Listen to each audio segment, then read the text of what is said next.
നമസ്കാരം. നിലമ്പൂരിൽ വിജയക്കൊടി പാറിച്ച് ആത്മവിശ്വാസത്തോടെ നിയമസഭാ തെരഞ്ഞെടുപ്പിൽ കടക്കുന്ന UDF.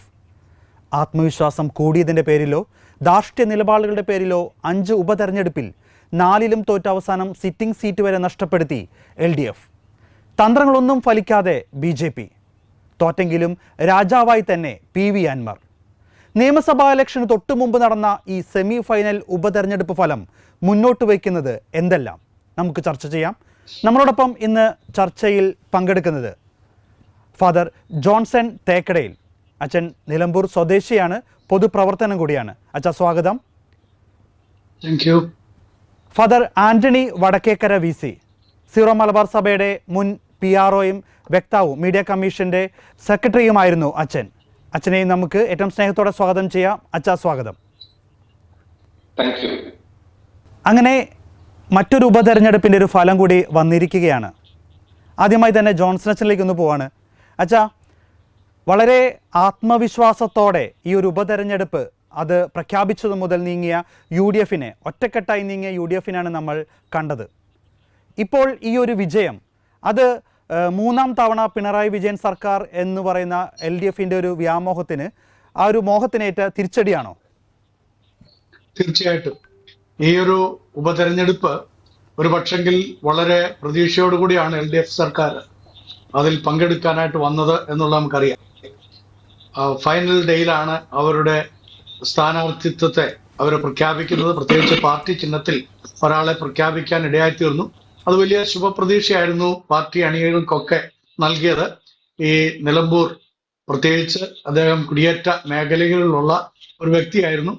നല്ല വാക്ചാതുര്യമുള്ള വ്യക്തി, സാഹിത്യ രംഗങ്ങളിലൊക്കെ ശോഭിക്കാൻ കഴിയുന്ന വ്യക്തി, പാർട്ടിയുടെ എല്ലാ ചിന്താധാരയിലൂടെ സഞ്ചരിക്കുന്ന, പാർട്ടി അണികൾക്ക് ആവേശം പകർന്നു കൊടുക്കാൻ കഴിയുന്ന വലിയ വാഗ്മി, വായനക്കാരൻ മാത്രമല്ല നമ്മളുമായിട്ടൊക്കെ അടുത്ത സ്നേഹബന്ധം പുലർത്തിയിരുന്ന ഒരു വ്യക്തിയും കൂടിയാണ്, ഒരു യുവാവും കൂടിയാണ്. അപ്പൊ ആ തലങ്ങളിലൊക്കെ അവർ വളരെ പ്രതീക്ഷ വെച്ചിരുന്നു. എന്നാൽ സംഭവിച്ചത് ഒരല്പം വ്യത്യസ്തമായിട്ടാണ്. പ്രതീക്ഷകളെയൊക്കെ അസ്തമിക്കുമാറ് വലിയ ഒരു പരാജയം ഏറ്റുവാങ്ങേണ്ടി വന്നു. അതിന് ഇപ്പോൾ കാരണമായിട്ട് പല വിഷയങ്ങൾ എടുക്കുന്നുണ്ട്. ഡിജോ സംസാരിക്കുന്ന അനുസരിച്ച് ഞാൻ ആ കാര്യങ്ങൾ വിശദമാക്കാനായിട്ട് താല്പര്യപ്പെടുകയാണ്. Thank you. ബാബുച്ച, സർക്കാരിൻ്റെ ഈ ഒരു തെരഞ്ഞെടുപ്പ് തോൽവി, നമുക്ക് ഈ ഒരു ബൈ ഇലക്ഷനിലേക്ക് കടക്കുന്നതിന് തൊട്ട് മുമ്പ് കേരളത്തിൽ നടന്ന ചില സംഭവ വികാസങ്ങളുണ്ട്. പ്രത്യേകിച്ച് മുനമ്പം വിഷയം, അതോടൊപ്പം തന്നെ ക്രൈസ്തവർ ആവർത്തിച്ച് ആവശ്യപ്പെട്ടിരുന്ന JB കോശി കമ്മീഷൻ റിപ്പോർട്ട്. ഏകദേശം 2 വർഷത്തോളമായി അത് മന്ത്രിമാരുടെ മേശപ്പുറത്ത് തന്നെ നിൽക്കുകയാണ്, പുറത്തേക്ക് വരുന്നില്ല. നമ്മുടെ മെത്രാന്മാരും എല്ലാവരും ആവർത്തിച്ച് ആവശ്യപ്പെടുന്നൊരു കാര്യമായിരുന്നു JB കോശി കമ്മീഷൻ റിപ്പോർട്ട്. വർദ്ധിച്ചു വരുന്ന വന്യമൃഗ ശല്യം, മലയോര കർഷകരുടെയൊക്കെ ആവശ്യങ്ങൾ, പ്രത്യേകിച്ച് നമ്മുടെ ഈ കഴിഞ്ഞ ഇടയ്ക്കൊക്കെ നമ്മുടെ വൈദികരും സിസ്റ്റേഴ്സും മെത്രാന്മാരൊക്കെ സമരമുഖത്താണ്. ഈ കഴിഞ്ഞ നാളുകളിലൊന്നും, കഴിഞ്ഞ കുറേ വർഷങ്ങളായിട്ടൊന്നും കാണാത്ത ചില ദൃശ്യങ്ങളൊക്കെ ആയിരുന്നു നമുക്ക് കാണേണ്ടി വന്നത്.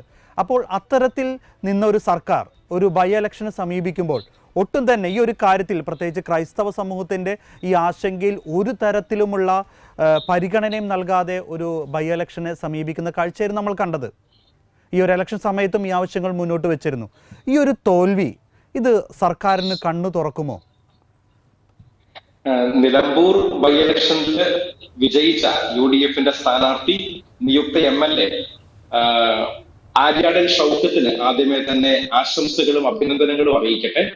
അതോടൊപ്പം തന്നെയും എല്ലാ മുന്നണികളും തങ്ങളുടെ സ്ഥാനാർത്ഥികളെ നിർത്തി വളരെ നല്ല ഒരു ഫൈറ്റ്, ഒരു പൊളിറ്റിക്കൽ ഫൈറ്റ് അവിടെ കാഴ്ചവെച്ചു എന്നുള്ളത് തീർച്ചയായും ജനാധിപത്യത്തിന് ഭൂഷണമാണ് എന്ന കാര്യത്തിൽ സംശയമില്ല. ഡിജോ ചോദിച്ച ചോദ്യത്തിലേക്ക് വരാം. ക്രൈസ്തവ സഭകൾ, പ്രത്യേകിച്ച് കത്തോലിക്ക സഭയും മറ്റും കുറച്ചു നാളുകളായി ഉന്നയിച്ചുകൊണ്ടിരിക്കുന്ന ഏതാനും ചില സാമൂഹിക സാംസ്കാരിക പ്രശ്നങ്ങളെയാണ് ഇവിടെ ചൂണ്ടിക്കാണിക്കപ്പെട്ടത്. വളരെ പ്രത്യേകമായി JB കോശി കമ്മീഷന്റെ നേതൃത്വത്തില് ക്രൈസ്തവ സഭകളിലെ സാമ്പത്തികമായും വിദ്യാഭ്യാസപരമായും പിന്നോക്കം നിൽക്കുന്ന അവസ്ഥയെക്കുറിച്ച് പഠിക്കാനും അതിന് റിപ്പോർട്ട് സമർപ്പിക്കാനും ആവശ്യപ്പെട്ടിട്ട് വർഷം 2 കഴിഞ്ഞു. JB കോശി കമ്മീഷൻ അതിന്റെ റിപ്പോർട്ട് മുഖ്യമന്ത്രി ശ്രീ പിണറായി വിജയൻ നൽകിയത്. ഈ കഴിഞ്ഞ 2 വർഷങ്ങളായിട്ട് ആ റിപ്പോർട്ടിന്മേൽ അടയിരിക്കുന്നതല്ലാതെ റിപ്പോർട്ടിന്റെ വിശദാംശങ്ങൾ എന്താണ് എന്ന് പുറത്തുവിടാനോ ആ റിപ്പോർട്ടിൽ ചൂണ്ടിക്കാണിച്ചിരിക്കുന്ന കാര്യങ്ങൾ നടപ്പിലാക്കാനോ യാതൊരു തരത്തിലുമുള്ള നടപടികൾ ഇടതുപക്ഷ സർക്കാർ സ്വീകരിച്ചില്ല എന്നുള്ളത് അത്യന്തം ഖേദകരമാണ്, പ്രതിഷേധാർഹമാണ്. അതുകൊണ്ട് തന്നെയും ക്രൈസ്തവരെന്ന് മാത്രമല്ല ഞാൻ പറയുക, നിലമ്പൂരിലെ ജനങ്ങൾ കേരളത്തിലുള്ള എല്ലാ മതവിശ്വാസികൾക്ക് വേണ്ടിയിട്ടും അതോടൊപ്പം തന്നെ കേരളത്തിലെ എല്ലാ വോട്ടർമാർക്ക് വേണ്ടിയിട്ടും ഈ സർക്കാരിനോട് പ്രതികാരം ചോദിച്ചു എന്ന് തന്നെ വേണം നമ്മൾ കണക്കിലാക്കാൻ. കാരണം ക്രൈസ്തവ കത്തോലിക്ക സഭാവിഭാഗങ്ങളിലെ പാവപ്പെട്ടവരായ, സാമ്പത്തികമായി ബുദ്ധിമുട്ടുകൾ അനുഭവിക്കുന്ന, സാമ്പത്തികമായി പിന്നാക്കം നിൽക്കുന്ന വ്യക്തികളുടെ അവസ്ഥ മനസ്സിലാക്കി പഠിക്കുകയും അതിനുവേണ്ട ക്രിയാത്മകമായ നിർദ്ദേശങ്ങൾ അടങ്ങിയ ഒരു റിപ്പോർട്ടാണ് JB കോശി കമ്മീഷൻ സമർപ്പിച്ചത് എന്ന് കൃത്യതയോടുകൂടെ മാധ്യമങ്ങളിലൂടെ നാം അറിയുകയുണ്ടായി. നമ്മൾ പല പ്രാവശ്യം ഗവൺമെന്റുമായി ബന്ധപ്പെട്ട് ഈ കാര്യങ്ങളിൽ ചർച്ചകൾ നടത്തിയിട്ടുണ്ട്. എത്രയും പെട്ടെന്ന് ഈ JB കോശി കമ്മീഷൻ റിപ്പോർട്ട് പുറത്തുവിടണമെന്നും അതിന് ആവശ്യപ്പെട്ടിരിക്കുന്ന നിർദ്ദേശങ്ങൾ തീരുമാനങ്ങളാക്കി മന്ത്രിസഭ നടപ്പിലാക്കണമെന്നും ആവശ്യപ്പെട്ടതാണ്. പക്ഷെ ഇതുവരെയും യാതൊരു തരത്തിലുള്ള നടപടികൾ ഉണ്ടായില്ല എന്നുള്ളത് വളരെ മോശം കാര്യമാണ്. ഒരു ജനാധിപത്യ വ്യവസ്ഥിതിയിൽ ഒരു ഗവൺമെന്റുകളും സ്വീകരിക്കാൻ പാടില്ലാത്ത വിധമുള്ള നിഷ്ക്രിയത്വമാണ് ഈ കാര്യങ്ങൾ സ്വീകരിച്ചത് എന്നുള്ളത് പറയാതിരിക്കാൻ വയ്യ. ആരെ സന്തോഷിപ്പിക്കാൻ വേണ്ടിയിട്ടാണ് JB കോശി കമ്മീഷൻ റിപ്പോർട്ട് പൂഴ്ത്തിവെച്ചിരിക്കുന്നത് എന്ന് ഈ നിലമ്പൂർ ബൈ ഇലക്ഷൻ തോൽവിയുടെ ഈ സമയത്തെങ്കിലും പിണറായി വിജയൻ സർക്കാർ വ്യക്തമാക്കണമെന്ന് ആവശ്യപ്പെടുകയാണ്. അതോടൊപ്പം തന്നെയും നമുക്കൊരു ന്യൂനപക്ഷ ക്ഷേമ വകുപ്പ് മന്ത്രിയുണ്ട്. അദ്ദേഹം എന്തു ചെയ്യുന്നു, ആർക്കു വേണ്ടി പ്രവർത്തിക്കുന്നു, ആർക്കു വേണ്ടി ഭരണം നടത്തുന്നു എന്ന് ക്രൈസ്തവ കത്തോലിക്ക മതവിഭാഗത്തിലെ ജനങ്ങൾക്ക് ആർക്കും അറിവില്ല എന്നുള്ളത് വളരെ പ്രധാനപ്പെട്ട ഒരു വസ്തുതയായി ചൂണ്ടിക്കാണിക്കാൻ ഞാൻ ആഗ്രഹിക്കുകയാണ്. അതുകൊണ്ട് തന്നെയും ഈ ഭരണ നേതൃത്വത്തെ കണ്ണു തുറപ്പിക്കാൻ ഈ തോൽവി കാരണമാകുമെങ്കിൽ നന്ന് എന്ന് ഞാൻ പറയട്ടെ. അതോടൊപ്പം തന്നെയും ചൂണ്ടിക്കാണിക്കപ്പെട്ട മറ്റൊരു വിഷയം, മുനമ്പത്തുള്ള കുടിയിറക്കിന്റെ ഭീഷണി നേരിടുന്ന പാവപ്പെട്ടവരായ തീരദേശവാസികള് വഖഫ് എന്ന നിയമത്തിന്റെ പേരിൽ കുടിയിറക്കപ്പെടുന്ന ഒരു മുനമ്പത്ത് നിൽക്കുമ്പോഴാണ് കേന്ദ്ര സർക്കാർ അവിടെ ഒരു നിയമ ഭേദഗതി കൊണ്ടുവന്നത്. എന്നാൽ അവിടെയുള്ള ജനങ്ങള് കഴിഞ്ഞ ഏതാനും ഒരു വർഷത്തോളമായിട്ട് അവിടെ സമരം നടത്തിക്കൊണ്ടിരിക്കുകയാണ്. ആ സമരത്തിന് നേരെ കണ്ണടയ്ക്കുന്ന ഒരു നടപടി ഈ സർക്കാർ സ്വീകരിക്കുന്നു എന്നുള്ളതും ഒരു കാരണവശാലും അംഗീകരിക്കാൻ സാധിക്കുന്ന കാര്യമല്ല. അതുകൊണ്ട് ഇപ്രകാരമുള്ള ജനകീയ വിഷയങ്ങളെ, മതപരമായ അല്ല, അത് നമ്മുടെ സമൂഹത്തെ പൊതുവായി ബാധിക്കുന്ന വിഷയങ്ങൾ നേരെ കണ്ണടയ്ക്കുന്ന സർക്കാരിന് നേരെ എത്രയും കൃത്യമായി നിലമ്പൂരിലെ ജനങ്ങൾ വിധി എഴുതിയിരിക്കുന്നു എന്ന് തന്നെ പറയേണ്ടി വരും. അതുകൊണ്ട് നിലമ്പൂരിലെ വോട്ടർമാർക്ക്, പ്രബുദ്ധരായ ജനാധിപത്യ ബോധമുള്ള മതേതരത്വം ഉയർത്തിപ്പിടിക്കുന്ന വോട്ടർമാർക്ക് ഒരു ബിഗ് സല്യൂട്ട് കൊടുക്കാൻ ഞാൻ ആഗ്രഹിക്കുകയാണ്. ഏതെങ്കിലും രാഷ്ട്രീയപരമായ ഒരു അഭിനന്ദനമായി ഇതിനെ കാണേണ്ടതില്ല. എല്ലാ രാഷ്ട്രീയ പാർട്ടികളോടും തുല്യ അകലം പാലിച്ചുകൊണ്ട് തന്നെയാണ് കത്തോലിക്ക തിരുസഭ ഇതുവരെ നിലപാടുകൾ എടുത്തിരുന്നത്. ഇനി മുൻപോട്ടും അങ്ങനെ തന്നെ ആയിരിക്കും. എന്നാൽ ജനങ്ങളുടെ പ്രശ്നങ്ങളിൽ ഇടപെടുന്ന ഗവൺമെന്റ് ആരാണോ അവരെ നോക്കി കാര്യങ്ങൾ മനസ്സിലാക്കിക്കൊണ്ട് വോട്ട് ചെയ്യുന്ന ഒരു ജനവിഭാഗം കേരളത്തിൽ ഉണ്ട് എന്നുള്ളത് ഈ ഗവൺമെന്റുകൾ മനസ്സിലാക്കണം, രാഷ്ട്രീയ നേതൃത്വങ്ങൾ മനസ്സിലാക്കണമെന്ന് ആവശ്യപ്പെടുകയാണ്. അതല്ല എങ്കിൽ പലപ്പോഴും ഇപ്രകാരം ഏതെങ്കിലും കാര്യങ്ങൾ വരുമ്പോ ആവശ്യങ്ങൾ ഉന്നയിച്ചാൽ മന്ത്രിമാരുടെ മന്ത്രിമന്ദിരങ്ങൾ, മുഖ്യമന്ത്രിയുടെ ഓഫീസ് കയറി ഇറങ്ങി നമ്മുടെ ചെരുപ്പ് തെയ്യുന്നു എന്നല്ലാതെ കാര്യങ്ങൾ നടക്കാത്ത ഒരു സാഹചര്യം ഉണ്ടാകുന്നത് ഒരു കാരണവശാലും അംഗീകരിക്കാൻ കഴിയില്ല. അതോടൊപ്പം തന്നെ ഈ കാലയളവിൽ ജനങ്ങൾ നേരിട്ട മറ്റൊരു വലിയ പ്രശ്നമായിരുന്നു ക്ഷേമ പെൻഷൻ മാസങ്ങളായി മുടങ്ങിക്കിടക്കുകയാണ്. ഞങ്ങളാണ് ക്ഷേമ പെൻഷൻ വർദ്ധിപ്പിച്ചു കൊടുത്തത് എന്ന് മേടി നടിക്കുന്ന ഇടതുപക്ഷ ഗവൺമെന്റ് എന്തുകൊണ്ടാണ് മാസങ്ങളായിട്ടും ക്ഷേമ പെൻഷൻ മുടങ്ങിക്കിടന്നപ്പോ ഈ ബൈ ഇലക്ഷന് വേണ്ടിയിട്ടുള്ള കേളിക്കുട്ട് തുടങ്ങി അതിന്റെ ഇലക്ഷന് വേണ്ടി അടുത്ത ദിവസങ്ങളിലാണ് പ്രഖ്യാപിച്ചത് ഏറ്റവും അടുത്ത ദിവസം തന്നെയും ക്ഷേമ പെൻഷൻ നൽകുമെന്ന്. ഈ ബൈ ഇലക്ഷന്റെ റിസൾട്ട് വന്ന് ഇന്നുവരെയും ആ ക്ഷേമ പെൻഷന്റെ കുടിശ്ശിക കൊടുത്തു തീർക്കാൻ ഗവൺമെന്റ് സാധിച്ചിട്ടില്ല എന്നുള്ളത് വലിയൊരു വീഴ്ചയായി ചൂണ്ടിക്കാണിക്കാൻ ഞാൻ ആഗ്രഹിക്കുകയാണ്. അതോടൊപ്പം തന്നെയും ചൂണ്ടിക്കാണിക്കേണ്ട മറ്റൊരു വിഷയമെന്ന് എനിക്ക് തോന്നുന്നത്, വലിയൊരു വിഭാഗം യുവാക്കന്മാർ നമ്മുടെ നാട്ടിൽ നിന്നും വിദേശ രാജ്യങ്ങളിലേക്ക് ഒഴുകുന്ന ഒരു സാഹചര്യം നമുക്ക് നിലവിലുണ്ട് എന്നുള്ളത് നമുക്ക് ആർക്കെങ്കിലും കണ്ണടയ്ക്കാൻ പറ്റുന്ന കാര്യമാണോ? വിദ്യാഭ്യാസത്തിന് വേണ്ടി, മെച്ചപ്പെട്ട ജോലിക്ക് വേണ്ടിയിട്ട് ഇപ്രകാരം നമ്മുടെ യുവാക്കന്മാര് വിദേശ രാജ്യങ്ങളിലേക്ക് കുടിയേറുന്ന സാഹചര്യം ഉണ്ടാകാൻ കാരണം യാതൊരു തരത്തിലുമുള്ള ഭാവനയില്ലാത്ത, ഭാവിയെ കുറിച്ച് യാതൊരു ചിന്തയും ഇല്ലാത്ത ഗവൺമെന്റുകളാണ് എന്നുള്ള കാര്യത്തിൽ യാതൊരു സംശയമില്ല. അതുകൊണ്ട് തന്നെയും നമ്മുടെ വിദ്യാഭ്യാസ മേഖല, നമ്മുടെ തൊഴിൽ മേഖല, നമ്മുടെ യുവാക്കന്മാർക്ക് സാധ്യതയുള്ള എല്ലാ മേഖലകളും തുറന്നിടണം എന്നുള്ളത് അത്യാവശ്യമായ കാര്യമാണ്. അതിന് PSC പോലുള്ള നമ്മുടെ പബ്ലിക് സർവീസ് കമ്മീഷൻ പരീക്ഷകൾ എഴുതി റാങ്ക് ലിസ്റ്റിൽ പേര് വന്നു, ക്വാളിഫൈഡ് ആയി ജോലിക്ക് വേണ്ടി നോക്കിക്കാത്തിരിക്കുന്ന നമ്മുടെ യുവാക്കന്മാർക്ക് യാതൊരു തരത്തിലുള്ള പരിഗണനകൾ നൽകാതെ പിൻവാതിൽ നിയമനങ്ങൾ മാത്രം നൽകിക്കൊണ്ട്, രാഷ്ട്രീയപരമായ നിയമനങ്ങൾ മാത്രം നൽകിക്കൊണ്ട്, പാർട്ടിക്കാരാണെങ്കിൽ അവർക്ക് ജോലിയുണ്ട് എന്നുള്ളൊരു സാഹചര്യം മാത്രം വളർത്തിക്കൊണ്ടുവരുന്നത് ഒരു കാലത്തും ഒരു ജനാധിപത്യ ഗവൺമെന്റിന്റെ ഭൂഷണമല്ല. കേരളം പോലെ സാംസ്കാരികമായ ഔന്നിത്യമുള്ള ഒരു നാട്ടിൽ ഇപ്രകാരമുള്ള കാര്യങ്ങളെ വെച്ചുപൊറുപ്പിക്കുക സാധ്യമല്ല എന്നുള്ളത് കൃത്യതയോടുകൂടെ മനസ്സിലാക്കണമെന്ന് ഞാൻ ആവശ്യപ്പെടുകയാണ്. ഈ ദിവസങ്ങളിൽ പത്രമാധ്യമങ്ങളിലൂടെ ചർച്ച ചെയ്ത മറ്റൊരു കാര്യം കൂടിയില്ലേ, എന്താണ് മന്ത്രിമാരുടെ പേഴ്സണൽ സ്റ്റാഫിൽ എത്രമാത്രം പേരെയാണ് കുത്തിത്തിരികിയിരിക്കുന്നത്.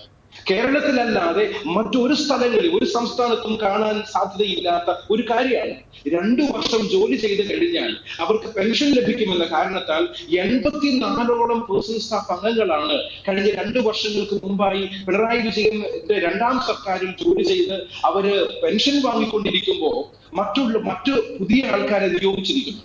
ഇപ്രകാരമുള്ള നിയമനങ്ങളിലൂടെ PSC വഴിയും മറ്റു ഉദ്യോഗാർത്ഥികളായി വിദ്യാഭ്യാസ യോഗ്യതയുള്ള കഴിവും ശേഷിയുമുള്ളവരെ മാറ്റി നിർത്തിക്കൊണ്ട് രാഷ്ട്രീയ നിയമനങ്ങൾ നൽകി പേഴ്സണൽ സ്റ്റാഫിൽ പോലും വലിയ ഒരു തുക ശമ്പള ഇനത്തിലും അതുപോലെ തന്നെ അവർക്ക് പെൻഷനായി നൽകിക്കൊണ്ട് ഈ ജനാധിപത്യ രാഷ്ട്രീയ കേരളത്തിന് നേരെ കൊഞ്ചനം കുത്തുന്ന ഇപ്രകാരമുള്ള നടപടികൾ ഈ സർക്കാർ അവസാനിപ്പിക്കണമെന്നുള്ള കൃത്യതയുള്ള ഒരു താക്കീതാണ് കേരള സർക്കാരിന്, ഇടതുപക്ഷ ഗവൺമെന്റിന്, പിണറായി വിജയന് നിലമ്പൂരിൽ ജനങ്ങൾ നൽകിയത് എന്ന കാര്യത്തിൽ സംശയമില്ല എന്ന് തന്നെയാണ് ഞാൻ കരുതുന്നത്. ഇനിയും നമുക്ക് ധാരാളം പ്രശ്നങ്ങൾ നമ്മുടെ ജനവിഭാഗങ്ങൾ കടന്നു പോകുന്നുണ്ട്.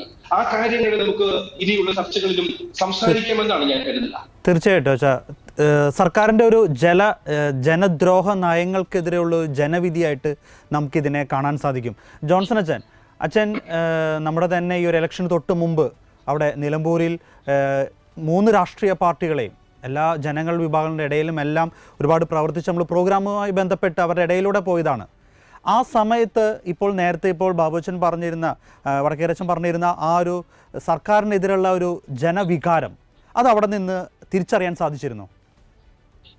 തീർച്ചയായിട്ടും ഇതിന്റെ ആരംഭത്തിൽ തന്നെ ഡിജോനോട് പേഴ്സണലായിട്ട് സംസാരിച്ച സമയത്ത് ഞാൻ പറഞ്ഞല്ലോ, വലിയൊരു മാർജിനോട് കൂടി ആയിരിക്കും ഇവിടുത്തെ വിജയം നിശ്ചയിക്കുക.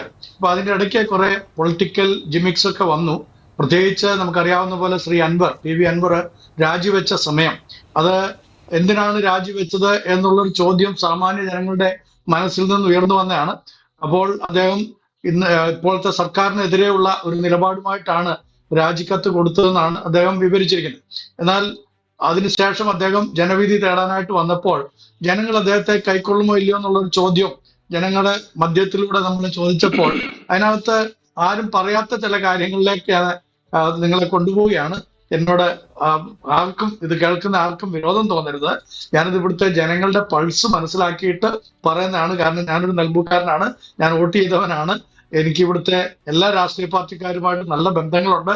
ഇവിടെ ജയിച്ചതായിട്ടുള്ള MLA അദ്ദേഹം എൻ്റെ ഏറ്റവും അടുത്ത സുഹൃത്താണ്. അദ്ദേഹം മത്സരിക്കാൻ താല്പര്യപ്പെട്ട കാര്യം തന്നെ ആദ്യമേ ഞാനുമായിട്ട് ഡിസ്കസ് ചെയ്തിട്ടാണ് അദ്ദേഹവും മറ്റു പാർട്ടി നേതാക്കന്മാരുമായിട്ടൊക്കെ സംസാരിച്ചത്.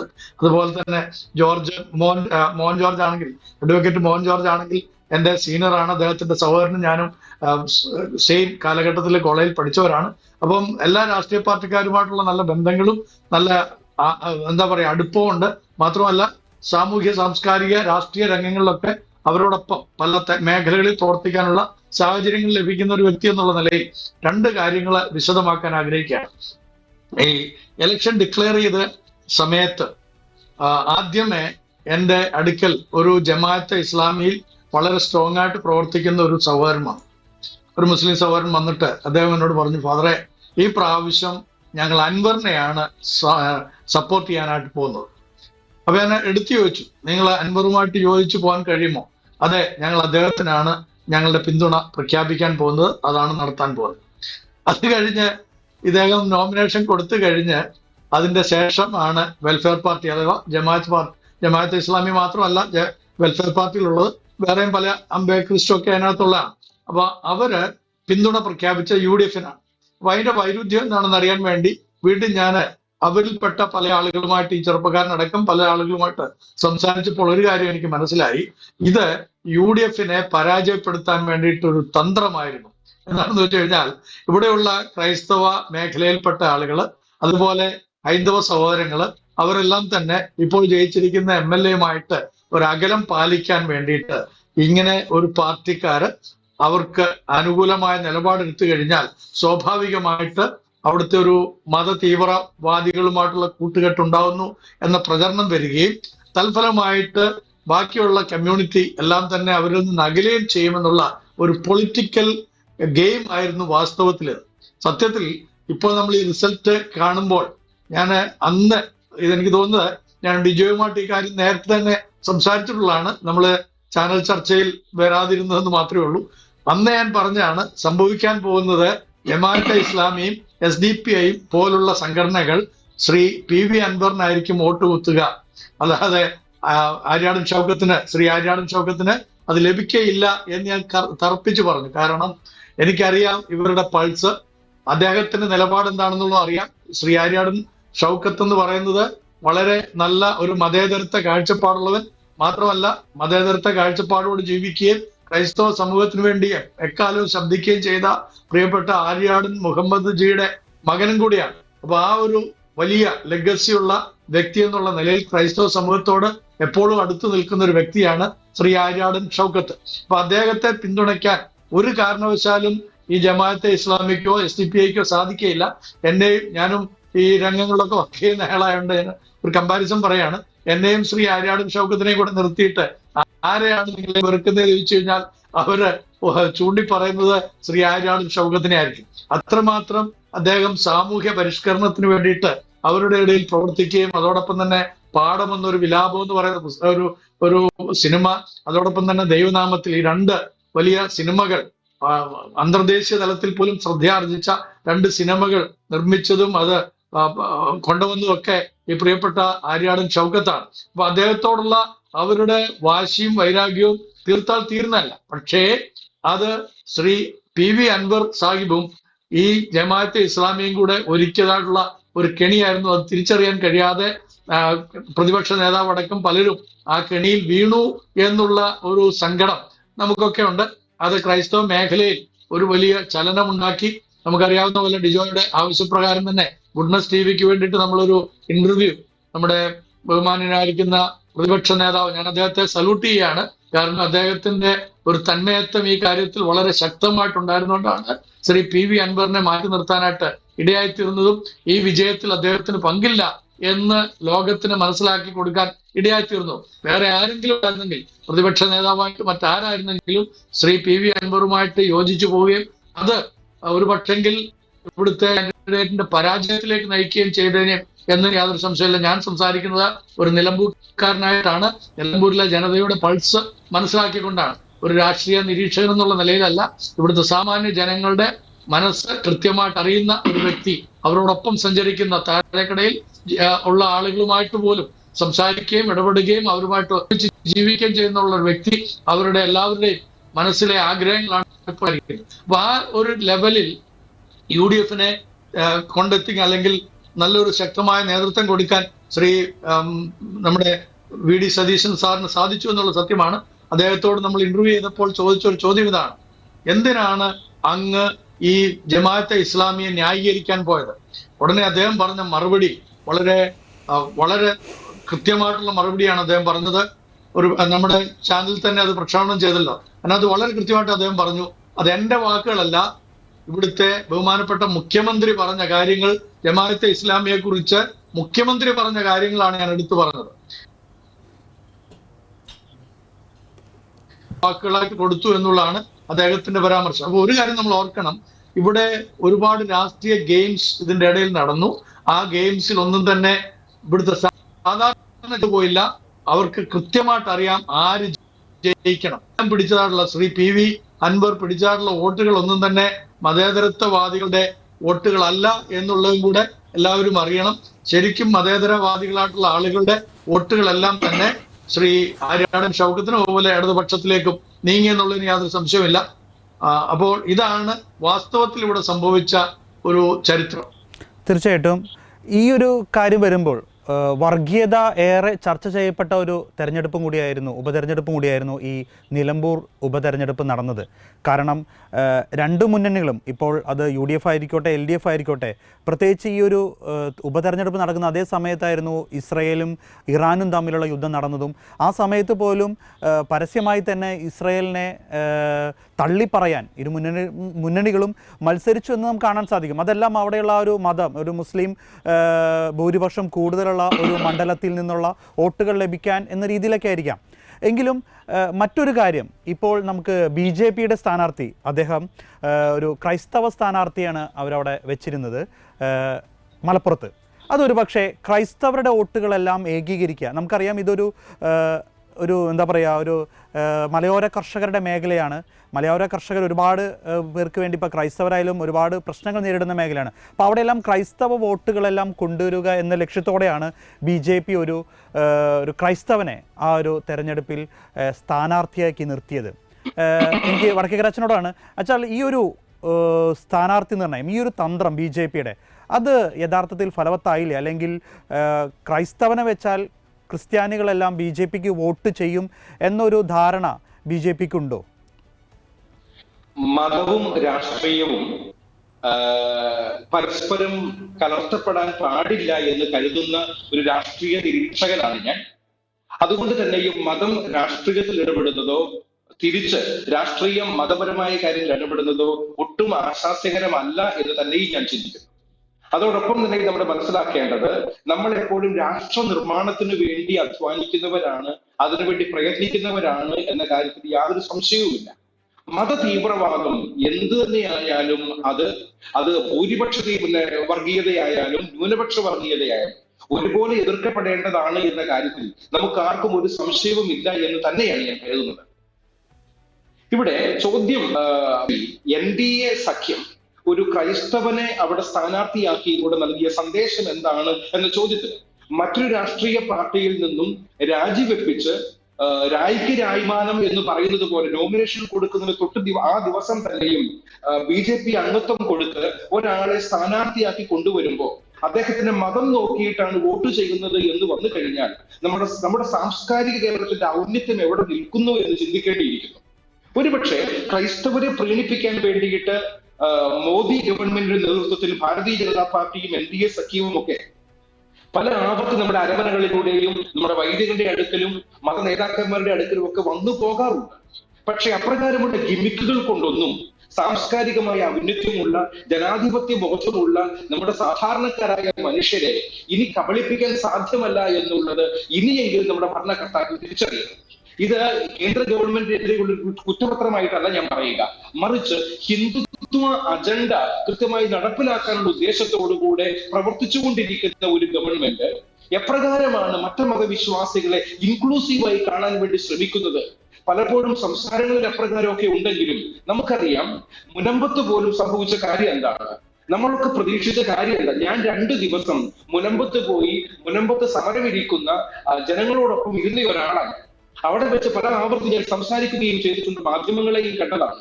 അപ്പോഴൊക്കെയും ഞങ്ങളുടെ പ്രത്യാശ എന്തായിരുന്നു? മുനമ്പം ഭൂസംരക്ഷണ സമിതിയുടെ പ്രത്യാശ എന്തായിരുന്നു? കേന്ദ്ര ഗവൺമെന്റ് ഈ അമെന്റ്മെന്റ്, വഖഫ് ബില്ലിന്റെ അമെന്റ്മെന്റ് കൊണ്ടുവന്നു കഴിഞ്ഞാൽ ഈ നമ്മുടെ സ്ഥലങ്ങളൊക്കെയും നികുതി അടയ്ക്കാവുന്ന രീതിയിൽ റവന്യൂ അധികാരങ്ങളോടുകൂടി തിരിച്ചു കിട്ടും എന്നായിരുന്നു നമ്മൾ പ്രതീക്ഷിച്ചിരുന്നത്. പക്ഷേ അതിനുശേഷം അമെന്റ്മെന്റ് നടത്തിയതിനു ശേഷം കേന്ദ്ര ന്യൂനപക്ഷ ക്ഷേമ വകുപ്പ് മന്ത്രി ബഹുമാനപ്പെട്ട കിരൺ റിജിജു മുനമ്പത്ത് വന്ന് സംസാരിച്ചപ്പോൾ നമ്മൾ മനസ്സിലാക്കിയ കാര്യമല്ല, ഇനിയും ഇതിന് നീതി ലഭിക്കാൻ വേണ്ടിയിട്ട് നിയമപരമായ വ്യവഹാരങ്ങളിലൂടെ കടന്നു പോകേണ്ടതുണ്ട് എന്നും സംസ്ഥാന ഗവൺമെന്റ് ഈ കാര്യങ്ങൾ റോള് വഹിക്കാനുണ്ടെന്ന് നമ്മൾ മനസ്സിലാക്കി. നാളിതുവരെ ആയില്ലേ, ഇത്രയും ദിവസമായിട്ടും മുനമ്പത്തെ ജനങ്ങൾക്ക് ഏതെങ്കിലും തരത്തിലുള്ള ഗുണങ്ങൾ ലഭിച്ചിട്ടുണ്ടോ? അവർക്ക് ഭൂമി കരമടച്ചുകൊണ്ട് സ്വന്തമായി ഉപയോഗിക്കാൻ, അത് ക്രയവിക്രയം ചെയ്യാൻ, അവരുടെ കുഞ്ഞുങ്ങളെ പഠിപ്പിക്കാൻ, അവരുടെ പെൺമക്കളെ കെട്ടിച്ചുവിടാൻ വേണ്ടിയിട്ട് ബാങ്കിൽ നിന്നും ലോൺ എടുക്കാൻ ആ സ്ഥലം ഈടുവെക്കാൻ അവരെ കൊണ്ട് സാധിക്കൂ. ആ സ്ഥലം നാളുകളായി, വർഷങ്ങളായി, അത് ദശാബ്ദങ്ങളായി അവരും അവരുടെ മാതാപിതാക്കന്മാരും തലമുറകളായി ജീവിച്ചുകൊണ്ടിരുന്ന ഇടങ്ങളിൽ നിന്നും കുടിയിറക്ക് നേരിടുന്ന ഒരു ജനവിഭാഗത്തിന്റെ അടുക്കൽ വന്നിട്ട് ഇപ്രകാരം പറഞ്ഞു പറ്റിച്ചിട്ട് അതിൽ വശംവദനായി പോയ കുറച്ചെങ്കിലും പേര് രാഷ്ട്രീയത്തിന് വേണ്ടിയിട്ട് അല്ലെങ്കിൽ രാഷ്ട്രീയപരമായ ചില ആശയങ്ങളുടെ ഒന്നിന്റെയും പേരിലല്ലാതെ സ്ഥലം തിരിച്ചു കിട്ടുമെന്ന പ്രതീക്ഷയോടുകൂടി മാത്രം BJP-യിൽ ചേർന്നതായി നമ്മൾ കണ്ടത് ആ ദിവസങ്ങളിൽ. ഏകദേശം 50ഓളം പേര് അവിടെ BJP-യിൽ അംഗത്വം എടുത്തു. എന്നിട്ട് ഇത്രയും ദിവസങ്ങളായിട്ടും അവർക്ക് അവരുടെ ഭൂമിയുടെ അവകാശങ്ങൾ കൊടുക്കാനായിട്ട് ഈ കേന്ദ്ര ഗവൺമെന്റ് സാധിച്ചിട്ടുണ്ടോ? അതുകൊണ്ട് തന്നെയും ഇതൊക്കെയും കേവലം രാഷ്ട്രീയപരമായ നേട്ടത്തിന് മാത്രമായി ഉപയോഗിക്കുന്നു എന്നുള്ളത് തീർച്ചയായും വിമർശനമായി തന്നെ കേന്ദ്ര ഗവൺമെന്റ് കാണണമെന്നാണ് ഞങ്ങൾ ആഗ്രഹിക്കുന്നത്. അതുകൊണ്ട് തീവ്രവാദത്തെ തീവ്രവാദം കൊണ്ട് നേരിടുക എന്നുള്ളതല്ല, ഏതെങ്കിലും മതപരമായ ആവശ്യങ്ങൾക്ക് വേണ്ടി മാത്രം രാഷ്ട്രീയത്തെ ഉപയോഗിക്കുക എന്നുള്ളതല്ല, മറിച്ച് ഇവിടെ ജോൺസൺ സൂചിപ്പിച്ചതുപോലെ ഒരു തികഞ്ഞ മതേതരവാദിയായി നിലമ്പൂരില് ഏകദേശം 19-30 വർഷക്കാലം ജനപ്രതിനിധിയായിരുന്ന ശ്രീ ആര്യാടൻ മുഹമ്മദിന്റെ ലെഗസി പേറുന്ന ആര്യാടൻ ഷൗക്കത്ത് വിജയിച്ചു വന്നു എന്നുള്ളത് മതേതര വിശ്വാസികൾക്ക് ആശ്വാസകരമാണ് എന്ന് പറയുമ്പോൾ തന്നെയും ഞാൻ കൂട്ടിച്ചേർക്കാൻ ആഗ്രഹിക്കുന്നു. ഇനിയുള്ള അദ്ദേഹത്തിന് മുൻപോട്ടുള്ള ഒരു ജനപ്രതിനിധി എന്ന നിലയിൽ MLA ആയുള്ള ഇനിയുള്ള കുറച്ച് നാളുകൾ മാത്രം, മാസങ്ങൾ മാത്രമേ പിണറായി വിജയന്റെ 2ാം ഗവൺമെന്റിന് ബാക്കിയുള്ളൂ എന്ന് നമുക്കറിയാം.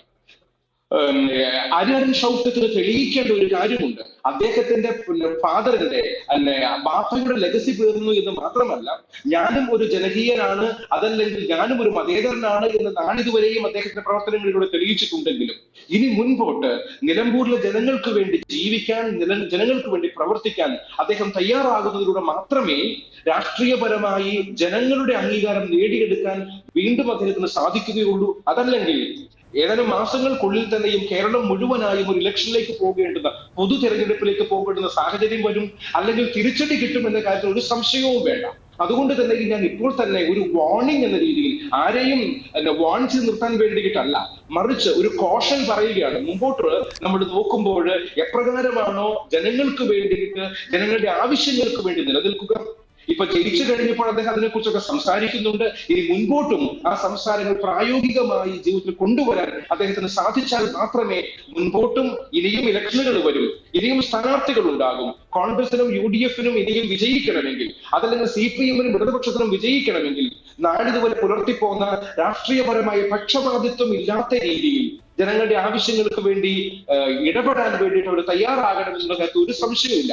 ജമാഅത്തെ ഇസ്ലാമിയുടെ പേരിൽ നമുക്കറിയാമല്ലോ, വെൽഫെയർ പാർട്ടി UDF-ന് ഓപ്പൺ ആയിട്ട് പിന്തുണ പ്രഖ്യാപിച്ചു എന്ന് കണ്ട് ഇടതുപക്ഷത്തിന് വേണ്ടി PDP പിന്തുണ പ്രഖ്യാപിച്ചു. 2 ഭാഗങ്ങളിലും ഇപ്രകാരം മത തീവ്രവാദം പുലർത്തുന്ന ചില വ്യക്തികളെയും സംഘടനകളെയും താലോലിക്കുന്നത് വഴിയായി നിലമ്പൂരിലെ ജനവിഭാഗങ്ങൾ കൃത്യതയോടുകൂടി ഒരു നിലപാടെടുക്കാൻ വേണ്ടിയിട്ട് അവർക്ക് സാധിച്ചു എന്ന് തന്നെയാണ് ഞാൻ കരുതുക. അതോടൊപ്പം കൂട്ടിച്ചേർക്കേണ്ടതുണ്ട്, അവിടെ കഴിഞ്ഞ 9 വർഷങ്ങളായി MLA ആയിരുന്ന ശ്രീ PV അൻവർ രാജിവെച്ചത് വഴിയായിട്ടാണല്ലോ അവിടെ ഒരു ബൈ ഇലക്ഷൻ ഉണ്ടാകേണ്ടി വന്നത്. അദ്ദേഹം ഓരോ ദിവസവും കാര്യങ്ങൾ മാറ്റിക്കൊണ്ടിരിക്കുന്നു എന്നുള്ളത്. ഒരു പക്ക ബിസിനസ്സുകാരനായ PV അൻവറിന്റെ രാഷ്ട്രീയപരമായ ലക്ഷ്യം എന്താണ് എന്ന് നമുക്ക് സംശയം തോന്നുമാറാണ് അദ്ദേഹത്തിന്റെ പ്രവർത്തനങ്ങൾ ഓരോ ദിവസവും നമ്മൾ കണ്ടുകൊണ്ടിരിക്കുന്നത്. എന്ന് പറയുമ്പോൾ പിണറായി സത്തെ ഞാൻ തോൽപ്പിക്കുമെന്ന് പറഞ്ഞുകൊണ്ട് രാജിവെച്ച് ഇറങ്ങിപ്പോന്ന PV അൻവർ അതിനുശേഷം ഓരോ ദിവസവും നടത്തിയ രാഷ്ട്രീയപരമായും അല്ലാത്തതുമായ പ്രസ്താവനകൾ അദ്ദേഹത്തിന്റെ വ്യക്തിപരമായ ആവശ്യങ്ങൾ നേടിയെടുക്കാൻ വേണ്ടി ആയിരുന്നില്ലേ എന്ന് നമ്മൾ സംശയിക്കേണ്ടിയിരിക്കുന്നു. അതുകൊണ്ട് തന്നെ ആയിരിക്കണം നമ്മുടെ നാട്ടിലില്ലാത്ത ബംഗാളിലുള്ള ഒരു രാഷ്ട്രീയ പാർട്ടിയുടെ ചിഹ്നത്തിൽ മത്സരിക്കണമെന്ന് ആഗ്രഹിച്ചിട്ട് അതിന് പോലും സാധിക്കാതെ വന്ന് ഒരു സ്വതന്ത്രനായി മാത്രം മത്സരിക്കേണ്ടി വന്നു. നമ്മൾ വില കുറച്ച് കാണുന്നില്ല. ഏകദേശം 20,000 അടുത്തോളം വോട്ടുകൾ അദ്ദേഹം പിടിച്ചിട്ടുണ്ട്. വ്യക്തിപരമായി സ്വാധീനം ഉണ്ടായിട്ടുണ്ട്. ജോൺസൺ പറഞ്ഞ കാര്യവുമായി ബന്ധപ്പെട്ട് എനിക്കറിയില്ല മതതീവ്രവാദികളുടെ വോട്ട് അദ്ദേഹത്തിന് അനുകൂലമായി വന്നിട്ടുണ്ടോ എന്ന കാര്യത്തെക്കുറിച്ച് എനിക്ക് കൃത്യതയുള്ള ധാരണകൾ ലഭിച്ചിട്ടില്ല എന്ന കാരണം കൊണ്ട് ഞാൻ അങ്ങയുടെ ആരോപണം ഉന്നയിക്കുന്നു. പക്ഷേ അന്തരീക്ഷത്തിൽ നിലനിൽക്കുന്ന ഇപ്രകാരമുള്ള കൃത്യതയോടുകൂടെ മറ്റുള്ളവർ പറയുന്ന കാര്യങ്ങളെയും മനസ്സിലാക്കാൻ വേണ്ടിയുള്ള ശ്രമം എല്ലാവരുടെയും ഭാഗത്തുനിന്ന് ഉണ്ടാകേണ്ടത് ആവശ്യമാണ് എന്ന് തന്നെയാണ് ഞാൻ കരുതുന്നത്. അതോടൊപ്പം തന്നെയും ഇടതുപക്ഷത്തിന് വേണ്ടി മത്സരിച്ച സ്വരാജ് തീർച്ചയായും പരന്ന വായനയുള്ള, അറിവുള്ള നല്ലൊരു വാഗ്മിയാണ്. ഇടതുപക്ഷ പ്രസ്ഥാനത്തിന് വേണ്ടി അഹോരാത്രം പണിയെടുത്തുകൊണ്ടിരിക്കുന്നവനാണ്. നമ്മുടെ സാംസ്കാരിക നായകന്മാര് രാഷ്ട്രീയപരമായ ഒരു പിന്തുണ പ്രഖ്യാപിച്ചുകൊണ്ട് അവിടെ പോയി സ്വരാജിന് വേണ്ടിയിട്ട് സംസാരിക്കുകയുണ്ടായി. എനിക്കറിയില്ല അതൊക്കെ എത്രമാത്രം നമ്മുടെ ജനാധിപത്യ കേരളത്തിന് ഭൂഷണമാണ് എന്ന് എനിക്കറിയില്ല. എല്ലാവർക്കും വ്യക്തിപരമായ രാഷ്ട്രീയം ഉണ്ടാകാം, എന്നാൽ സാംസ്കാരിക കേരളം ഒന്നടങ്കം സ്വരാജിന്റെ കൂടെയാണ്, ഇടതുപക്ഷത്തോടൊപ്പമാണ് എന്ന് പറഞ്ഞുകൊണ്ട് ഭിക്ഷാന്തേഹികളായി എന്തെങ്കിലും അവാർഡുകൾക്ക് വേണ്ടി, സ്ഥാനമാനങ്ങൾക്ക് വേണ്ടി നമ്മുടെ സാംസ്കാരിക നായകന്മാര് ഇപ്രകാരം അധപ്പതിക്കാൻ പാടില്ല എന്നുകൂടെ ഞാൻ ഓർമ്മപ്പെടുത്താൻ ആഗ്രഹിക്കുകയാണ്. കാരണം എന്താണെന്നറിയാമോ? എന്തെങ്കിലും ഗവൺമെന്റുകളുടെ കൂടെ നിന്ന് കഴിഞ്ഞാൽ, രാഷ്ട്രീയ പ്രസ്ഥാനങ്ങളുടെ കൂടെ നിന്ന് കഴിഞ്ഞാൽ ഞങ്ങൾക്ക് എന്തെങ്കിലുമൊക്കെ കിട്ടുമെന്നുള്ള ഒരു ചിന്ത എച്ചിൽ കഷ്ണത്തിന് വേണ്ടിയിട്ട്, എല്ലിൻ കഷ്ണത്തിന് വേണ്ടിയിട്ട് കടിപിടി കൂടുന്നവനായി നമ്മുടെ സാംസ്കാരിക കേരളത്തിലെ കുറെയെങ്കിലും സാംസ്കാരിക നായകന്മാരെന്ന് സ്വയം കരുതുന്നവരും നമ്മളൊക്കെ കരുതുന്നവരുമായി ചിലരെങ്കിലുമൊക്കെ അധപ്പതിക്കുന്നുണ്ട് എന്നുള്ളതും ചൂണ്ടിക്കാണിക്കാതിരിക്കാൻ പറ്റില്ല.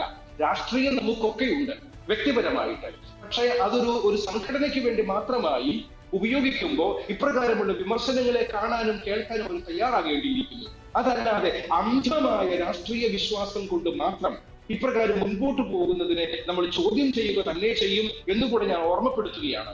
അതുകൊണ്ട് രാഷ്ട്രീയ പ്രബുദ്ധതയുള്ള, ജനാധിപത്യത്തിന് വേണ്ടി ജീവിക്കുന്ന വ്യക്തികൾ, മതേതരത്വം ഉയർത്തിപ്പിടിച്ചുകൊണ്ടിരിക്കുന്നവര്, ജിജു ചോദിച്ച ചോദ്യം വളരെ വ്യക്തമാണ്. ഈ ദിവസങ്ങളിലാണ് ഇറാനും അതുപോലെ തന്നെ ഇസ്രായേലും തമ്മിലുള്ള യുദ്ധത്തിന്റെ വലിയ വാർത്തകൾ നമ്മൾ കേട്ടുകൊണ്ടിരിക്കുന്നത്.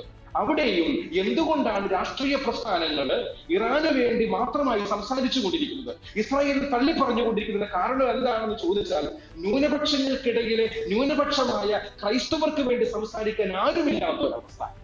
വലിയ വോട്ട് ബാങ്ക് കണ്ടുകൊണ്ട് ഏതെങ്കിലും ഒരു മതവിഭാഗത്തെ മാത്രം പ്രീണിപ്പെടുത്താൻ വേണ്ടിയിട്ട് ഏതെങ്കിലും രാഷ്ട്രീയ കക്ഷികൾ ശ്രമിക്കുന്നുണ്ടെങ്കിൽ തീക്കള്ളി കൊണ്ട് തലചൊറിയുന്ന പണിയാണ് അവർ ചെയ്യുന്നതെന്ന് മനസ്സിലാക്കുക.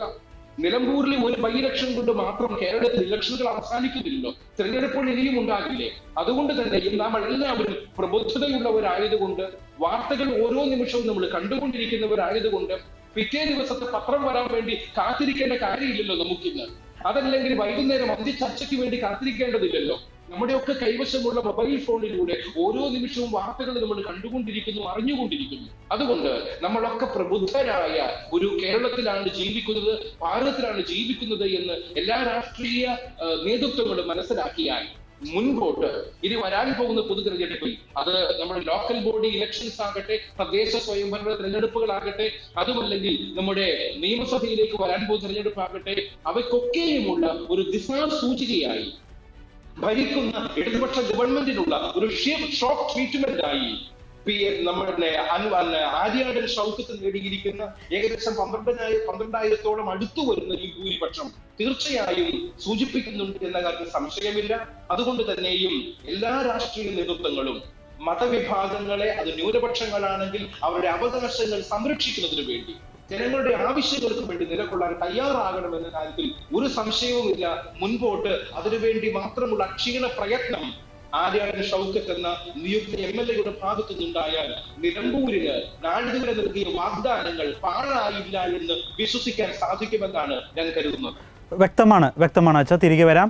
എന്തായാലും ഇപ്പോൾ നമ്മളോടൊപ്പം തന്നെ സീറോ മലബാർ സഭയുടെ ലൈറ്റി കമ്മീഷന്റെ പ്രസിഡന്റും അതോടൊപ്പം തന്നെ ഇടുക്കി രൂപത AKCCയുടെ പ്രസിഡന്റുമായ ജോർജ് കോയിക്കൽ ഇപ്പോൾ നമ്മോടൊപ്പം ചേരുകയാണ്. നമസ്കാരം, സ്വാഗതം. ഓക്കെ, എങ്ങനെയാണ് ഈ ഒരു ഇലക്ഷൻ റിസൾട്ടിനെ കാണുന്നത്, പ്രത്യേകിച്ച് AKCCയുടെ ഭാഗത്തുനിന്നും സീറോ മലബാർ സഭയുടെ ലൈറ്റി കമ്മീഷന്റെ ഭാഗത്തുനിന്നുമല്ല? തീർച്ചയായിട്ടും കേരളം വലിയ ശ്രദ്ധയോടുകൂടി വീക്ഷിച്ച ഒരു ഇലക്ഷനും അതിന്റെ റിസൾട്ടുമാണ് ഇതറിഞ്ഞിരിക്കുന്നത്. നിലമ്പൂര് ഐക്യജനാധിപത്യ മുന്നണിയുടെ കാൻഡിഡേറ്റ് വിജയിച്ചിരിക്കുന്നു. അതൊരു ചരിത്രപരമായ ഒരു ഭൂരിപക്ഷത്തോടുകൂടി വിജയിച്ചിരിക്കുന്നു എന്നുള്ളതാണ്. ജനാധിപത്യത്തിന്റെ ശ്രേണിയിൽ വളരെ ആശാവഹമായ ഒരു ജനാധിപത്യ ഇടപെടലുകൾ വളരെ നല്ലതാണ്, കേരളത്തിന്റെ ജനാധിപത്യങ്ങളിലുള്ള ശുഭോദർക്കമാണ് എന്നൊക്കെ ചിന്തിക്കാൻ പ്രേരിപ്പിക്കുന്ന ചില കാര്യങ്ങളൊക്കെയാണ്. അതേസമയത്ത് തന്നെ നമ്മൾ 9 വർഷക്കാലം ഈ സംസ്ഥാനം ഭരിച്ചുകൊണ്ടിരിക്കുന്ന, ഇനിയും 1 വർഷം കൂടി ഭരിക്കാമെന്ന് കരുതുന്ന ഒരു ഗവൺമെന്റിന്റെ പ്രവർത്തനങ്ങളുടെ വിലയിരുത്തൽ കൂടിയാണ് എന്ന് പ്രഖ്യാപിച്ചുകൊണ്ടാണ് ഈ ഇലക്ഷൻ ആരംഭിച്ചത്. അത് ജനങ്ങളിൽ വലിയ ആവേശം ഒരുപക്ഷെ നിറച്ചിരുന്നു. ഇരുപക്ഷത്തു നിന്നുമുള്ള ഇതിന്റെ മുന്നണി പോരാളികൾ, ഇതിന് നേതൃത്വം കൊടുത്തവർ വളരെ ശക്തമായി തങ്ങളുടെ വാദഗതികൾ ഉന്നയിക്കുകയും ചെയ്തു. അതിന്റെ എല്ലാം ഫലമായിട്ട് നടന്ന തെരഞ്ഞെടുപ്പിലാണ് ഒരു വലിയ ഭൂരിപക്ഷത്തോടുകൂടി പ്രതിപക്ഷത്തിന്റെ കാൻഡിഡേറ്റ് ജയിച്ചിരിക്കുന്നു എന്നൊരു വാർത്ത നമ്മൾ അറിയുന്നത്. ഈ തെരഞ്ഞെടുപ്പിൽ വലിയ കാര്യങ്ങൾ, ഒട്ടേറെ കാര്യങ്ങൾ, ജനങ്ങൾ നേരിടുന്ന ഒട്ടേറെ പ്രതിസന്ധികൾ ചർച്ച ചെയ്യപ്പെട്ടു. വലിയ തന്ത്രങ്ങളും വലിയ ഇലക്ഷനെ നേരിട്ട് വിജയിക്കാൻ ആവശ്യമായ പദ്ധതികളും ഒക്കെ ആവിഷ്കരിച്ച് നടപ്പിലാക്കിയെങ്കിലും ജനങ്ങളുടെ ഹൃദയത്തിൽ ഉയർന്ന ഒരുപാട് ചോദ്യങ്ങൾക്കുള്ള ഉത്തരം തേടൽ കൂടിയായിരുന്നു ഈ വോട്ടെടുപ്പും റിസൾട്ട് എന്ന കാര്യത്തിൽ തർക്കമില്ല. പ്രത്യേകിച്ച് ആ പ്രദേശത്തെ മലയോര മേഖലയിൽ ധാരാളം ആളുകൾ അധിവസിക്കുന്ന മലയോര മേഖലയിൽ ജാതി മത വർഗവർണ്ണ ചിന്തകൾക്ക് അതീതമായി പ്രത്യേകിച്ച് കർഷകർ, വനത്തോട് ചേർന്ന് താമസിക്കുന്ന പഞ്ചായത്തിലെ ജനങ്ങൾ അവർ നേരിടുന്ന വലിയ പ്രതിസന്ധികളുണ്ട്. ആ പ്രതിസന്ധികൾ പ്രത്യക്ഷമായോ പരോക്ഷമായോ ഈ തെരഞ്ഞെടുപ്പിൽ ചർച്ച ചെയ്യുകയും അത് വോട്ടായി പരിണമിക്കുകയും അത് റിസൾട്ടായി രൂപാന്തരപ്പെടുകയും ചെയ്തു എന്ന കാര്യത്തിൽ തർക്കമില്ല. കത്തോലിക്ക കോൺഗ്രസ് സിറോ മലബാർ സഭയുടെ ഔദ്യോഗിക സമുദായ സംഘടന എന്ന നിലയിൽ കഴിഞ്ഞ കുറേ വർഷങ്ങളായി ജനങ്ങളോടൊപ്പം നിന്ന് പ്രത്യേകിച്ച് മലയോര മക്കൾ അനുഭവിക്കുന്ന വലിയ പീഡനങ്ങൾക്കെതിരെയുള്ള വലിയ മുന്നേറ്റങ്ങളും വലിയ മുന്നറിയിപ്പുകളും ഒക്കെ നൽകി. ഈ ഗവൺമെന്റിന്റെ മുഖ്യമന്ത്രിയോടും ഈ ഗവൺമെന്റ് നേതൃത്വം കൊടുക്കുന്ന മറ്റു മന്ത്രിമാരോടും ജനപ്രതിനിധികളോടും ഒക്കെ ഈ മലയോര മേഖലയിലെ ജനങ്ങളുടെ ആവശ്യം ശക്തിയുക്തം ഉന്നയിച്ചു. എല്ലാം പരിഹരിക്കാം, ഞങ്ങളൊപ്പമുണ്ട് എന്ന് പറഞ്ഞതല്ലാതെ പ്രത്യേകിച്ച് കർഷകർക്ക് അനുഭവിക്കാൻ കാര്യമാത്ര പ്രസക്തമായി ഒരു ഫലവും ഉണ്ടായില്ല എന്നുള്ളതിന്റെ ഒരു ബഹിർസ്ഫുരണം കൂടിയാണ് ഈ ഇലക്ഷൻ റിസൾട്ടിൽ കാണുന്നത്. തീർച്ചയായിട്ടും വാദഗതിക്ക് നമ്മൾ അംഗീകരിക്കുന്നു. ഇടതുപക്ഷവും വലതുപക്ഷവും അല്ലെ ഭരണപക്ഷവും പ്രതിപക്ഷവും എല്ലാം ശക്തമായ മുന്നണി പ്രവർത്തനങ്ങൾ നടത്തി, അതിശക്തമായ ഇലക്ഷൻ പ്രവർത്തനങ്ങളൊക്കെ നടത്തി, എല്ലാ തന്ത്രങ്ങളും ഒരു പയറ്റി. പക്ഷെ അതിനെല്ലാം അപ്പുറത്ത് മനുഷ്യന്റെ മനസ്സിൽ നിന്നുള്ള ഒരു അവകാശം, അംഗീകാരം, ആ വോട്ടാണ് ഇന്നവിടെ പ്രതിഫലിക്കുന്നത്. അപ്പൊ തീർച്ചയായിട്ടും മലയോര മേഖലയിലെ കർഷകരുടെ നിരാശയുടെയും ദുഃഖത്തിന്റെയും പീഡനങ്ങളുടെയും എല്ലാം ഒരു ബഹിർസ്ഫുരണം ഈ വോട്ടിലുണ്ട് എന്ന് ഭരണകക്ഷികൾ മനസ്സിലാക്കണം. നമ്മൾ എത്രയോ തവണ മുഖ്യമന്ത്രിയോട് പറഞ്ഞു, ഇവിടെ വന്യമൃഗാക്രമണം ഇത്രമാത്രം രൂക്ഷമാണ്, ഇതിന് പരിഹാരം ഉണ്ടാക്കാനായിട്ട് കഴിയണം. ഇത് കേരളത്തിന്റെ മാത്രം പ്രശ്നമല്ലല്ലോ, ലോകത്തെല്ലായിടത്തും വനങ്ങളുണ്ട്. ലോകത്തിലെ എല്ലാ രാജ്യങ്ങളിലുമുള്ള വനങ്ങളിൽ വന്യമൃഗങ്ങളുണ്ട്. അതിന് സമീപത്ത് ആളുകൾ താമസിക്കുന്നുണ്ട്, കർഷകർ താമസിക്കുന്നുണ്ട്. അവരൊക്കെ നേരിടുന്ന പ്രതിസന്ധികൾ എത്ര തന്മയത്തമായ എത്ര രാജ്യങ്ങൾ നേരിടുന്നു, പരിഹാരമുണ്ടാക്കുന്നു. കേരളത്തിൽ മാത്രം ഇത് സംഭവിക്കുന്നില്ല എന്ന് പറയുമ്പോൾ ഈ ഭരണത്തോടുള്ള, ഭരണവർഗത്തോടുള്ള, ഭരണമുന്നണിയോടുള്ള, ഗവൺമെന്റിനോടുള്ള ശക്തമായ പ്രതിഷേധം ഈ ഇലക്ഷൻ റിസൾട്ടിൽ ഉണ്ട് എന്നുള്ളത് നമുക്ക് നിസ്തർക്കമായ ഒരു വസ്തുതയാണ്. അത് അൻവർ പറഞ്ഞോ, അത് പ്രതിപക്ഷത്തിന്റെ ആള് പറഞ്ഞോ, ഭരണപക്ഷത്തിന്റെ ആള് പറഞ്ഞോ, സ്വതന്ത്ര സ്ഥാനാർത്ഥി പറഞ്ഞോ എന്നുള്ളതല്ല പ്രശ്നം. ഈ പ്രശ്നം കറക്റ്റായിട്ട് ചർച്ച ചെയ്യപ്പെട്ടു എന്നുള്ളത് കാര്യത്തിൽ തർക്കമില്ല. അതിന്റെ ഒരു ബഹിർസ്ഫുരണം ഈ കാര്യത്തിലുണ്ട്. അതുകൊണ്ട് ഞാൻ അർത്ഥശങ്കയ്ക്കിടയില്ലാതെ ഒരു വിലയിരുത്തൽ എന്ന നിലയിൽ, അല്ലെങ്കിൽ ഈ ഇലക്ഷനെ തുടക്കം മുതൽ നിരീക്ഷിക്കുന്ന ഒരു നിരീക്ഷകൻ എന്ന നിലയിൽ, ഒരു ഉത്തരവാദിത്തപ്പെട്ട സമുദായ സംഘടനയുടെ പ്രവർത്തകൻ എന്ന നിലയിൽ പറയാൻ ആഗ്രഹിക്കുന്നത്, തീർച്ചയായും ഇടതുപക്ഷ ജനാധിപത്യ മുന്നണി ഭരണമുന്നണിയെ സംബന്ധിച്ച് അവരുടെ പരാജയത്തിന്റെ ആക്കം വർദ്ധിപ്പിച്ചതിൽ വനം വകുപ്പ് മന്ത്രിക്ക് വലിയൊരു പങ്കുണ്ട്. അദ്ദേഹത്തിന്റെ നിസ്സംഗത, അദ്ദേഹത്തിന്റെ ഉത്തരവാദിത്തരാഹിത്യം, അദ്ദേഹത്തിന്റെ നിലപാടുകളില്ലായ്മ തീർച്ചയായിട്ടും ഇതെല്ലാം ഈ ഇലക്ഷനിൽ പ്രതിഫലിച്ചിട്ടുണ്ട് എന്നൊരു കാര്യത്തിൽ തർക്കമില്ല. നമുക്കറിയാം, ആളുകൾ ഈ ഭരണമുന്നണി ജനാധിപത്യം ഒരു വലിയ അപജയത്തെ നേരിടുന്ന ഘട്ടങ്ങളെ നമ്മളതിനെ സൂക്ഷിച്ചു വീക്ഷിക്കേണ്ടിയിരിക്കുന്നു. പ്രത്യേകിച്ച് ശക്തമായ ഒരു ജനാധിപത്യ ബോധം നിൽക്കുന്ന ഒരു രാജ്യമായിട്ട് കൂടി, അല്ലെങ്കിൽ ഒരു സംസ്ഥാനമായിട്ട് കൂടി, സാക്ഷരതയിൽ മുന്നിൽ നിൽക്കുന്ന സംസ്ഥാനമായിട്ട് കൂടി ജനങ്ങളുടെ ഒരു പൊതുബോധത്തിൽ മതപരമായ ഒരു വർഗീയതയുടെ അകലം വർദ്ധിച്ചു വരുന്നുണ്ട്, വർഗീയത ഒരു പ്രസരണം ഉണ്ടാകുന്നുള്ള കാര്യത്തിൽ തർക്കമില്ല. സ്വാതന്ത്ര്യം കിട്ടി 75 വർഷം കഴിഞ്ഞ് നമ്മൾ ജനാധിപത്യത്തെ വിലയിരുത്തുമ്പോൾ ആൾക്കൂട്ടാധിപത്യം, പണാധിപത്യം, രാഷ്ട്രീയാധിപത്യം, മതവർഗീയാധിപത്യം എല്ലാം ജനാധിപത്യത്തെ പിച്ചു ചീന്തുന്ന, ദുർബലപ്പെടുത്തുന്ന നിരവധി കാഴ്ചകളാണ് നമ്മൾ കാണുന്നത്. ഒരു നിയമസഭാ തെരഞ്ഞെടുപ്പ് വരുമ്പോൾ ആ നിയമസഭാ മണ്ഡലത്തിൽ എത്ര ക്രിസ്ത്യാനിയുണ്ട്, എത്ര മുസ്ലിമുണ്ട്, എത്ര ഹിന്ദുവുണ്ട്, എത്ര ഈഴവനുണ്ട്, എത്ര ദളിതനുണ്ട് എന്ന് കണക്കെടുത്തിട്ട് അതിനനുസൃതമായി കാൻഡിഡേറ്റിനെ നിശ്ചയിക്കുന്നത് മുതൽ, അതിനനുസൃതമായി പദ്ധതികൾ ആവിഷ്കരിക്കുന്നത് മുതൽ, അതിനനുസൃതമായ പ്രഖ്യാപനങ്ങൾ നടത്തുന്നത് മുതൽ ഒക്കെ ഈ ജനാധിപത്യത്തിന്റെ അപജയം സംഭവിക്കുന്നു. കേരളത്തിൽ അത് നമുക്ക് വളരെ പ്രകടമായിട്ട് കാണാനായിട്ട് കഴിയും. ഈ നിലമ്പൂർ ഇലക്ഷനിലും തീർച്ചയായിട്ടും നമുക്കത് കാണാനായിട്ട് കഴിയും. അതുകൊണ്ട് അവിടെ 20% ക്രൈസ്തവരുണ്ട്. ആ ക്രൈസ്തവരുടെ വോട്ട് മേടിക്കാൻ നമ്മൾ എന്ത് ചെയ്യണം എന്നൊക്കെ ചിന്തിക്കുന്ന ഒരു തലത്തിലേക്ക് ഇത് പോകുമ്പോൾ അതിനകത്ത് വലിയ ദുരന്തങ്ങളും പ്രശ്നങ്ങളും ഉണ്ട് എന്ന് നമ്മൾ മനസ്സിലാക്കണം. ക്രൈസ്തവരെ സംബന്ധിച്ച് ആ ഒരു നിയോജക മണ്ഡലത്തിൽ മാത്രമല്ല, കേരളത്തിലെമ്പാടും ഈ ഗവൺമെന്റ് പ്രവർത്തനങ്ങളിൽ അത് ശക്തമായ പ്രതിഷേധമുണ്ട്. ആ ശക്തമായ പ്രതിഷേധത്തിന്റെ കാരണങ്ങൾ നമ്മൾ നിരവധി ഏരിയകളിൽ, നിരവധി സ്ഥലങ്ങളിൽ നമ്മൾ ഒന്നിച്ചു നിന്ന്, ക്രൈസ്തവർ ഒന്നിച്ചു നിന്ന് തീർച്ചയായും ജനാധിപത്യ ബോധത്തോടു കൂടി തന്നെ നമ്മുടെ പ്രതിഷേധം, പ്രതിരോധമൊക്കെ നമ്മൾ അറിയിച്ചു. JB കോശി കമ്മീഷൻ റിപ്പോർട്ട് നടപ്പിലാക്കാമെന്ന് പറഞ്ഞിട്ട് എത്രയോ വർഷങ്ങളായി. സമാനമായ ലക്ഷ്യത്തോടുകൂടി പ്രാവർത്തികമാക്കിയ മറ്റ് മതങ്ങളിൽപ്പെട്ട ആളുകളെ സംരക്ഷിക്കുന്നതിന് വേണ്ടിയുള്ള കമ്മീഷൻ റിപ്പോർട്ട് 7 മാസം കൊണ്ട് പൂർത്തീകരിച്ചു.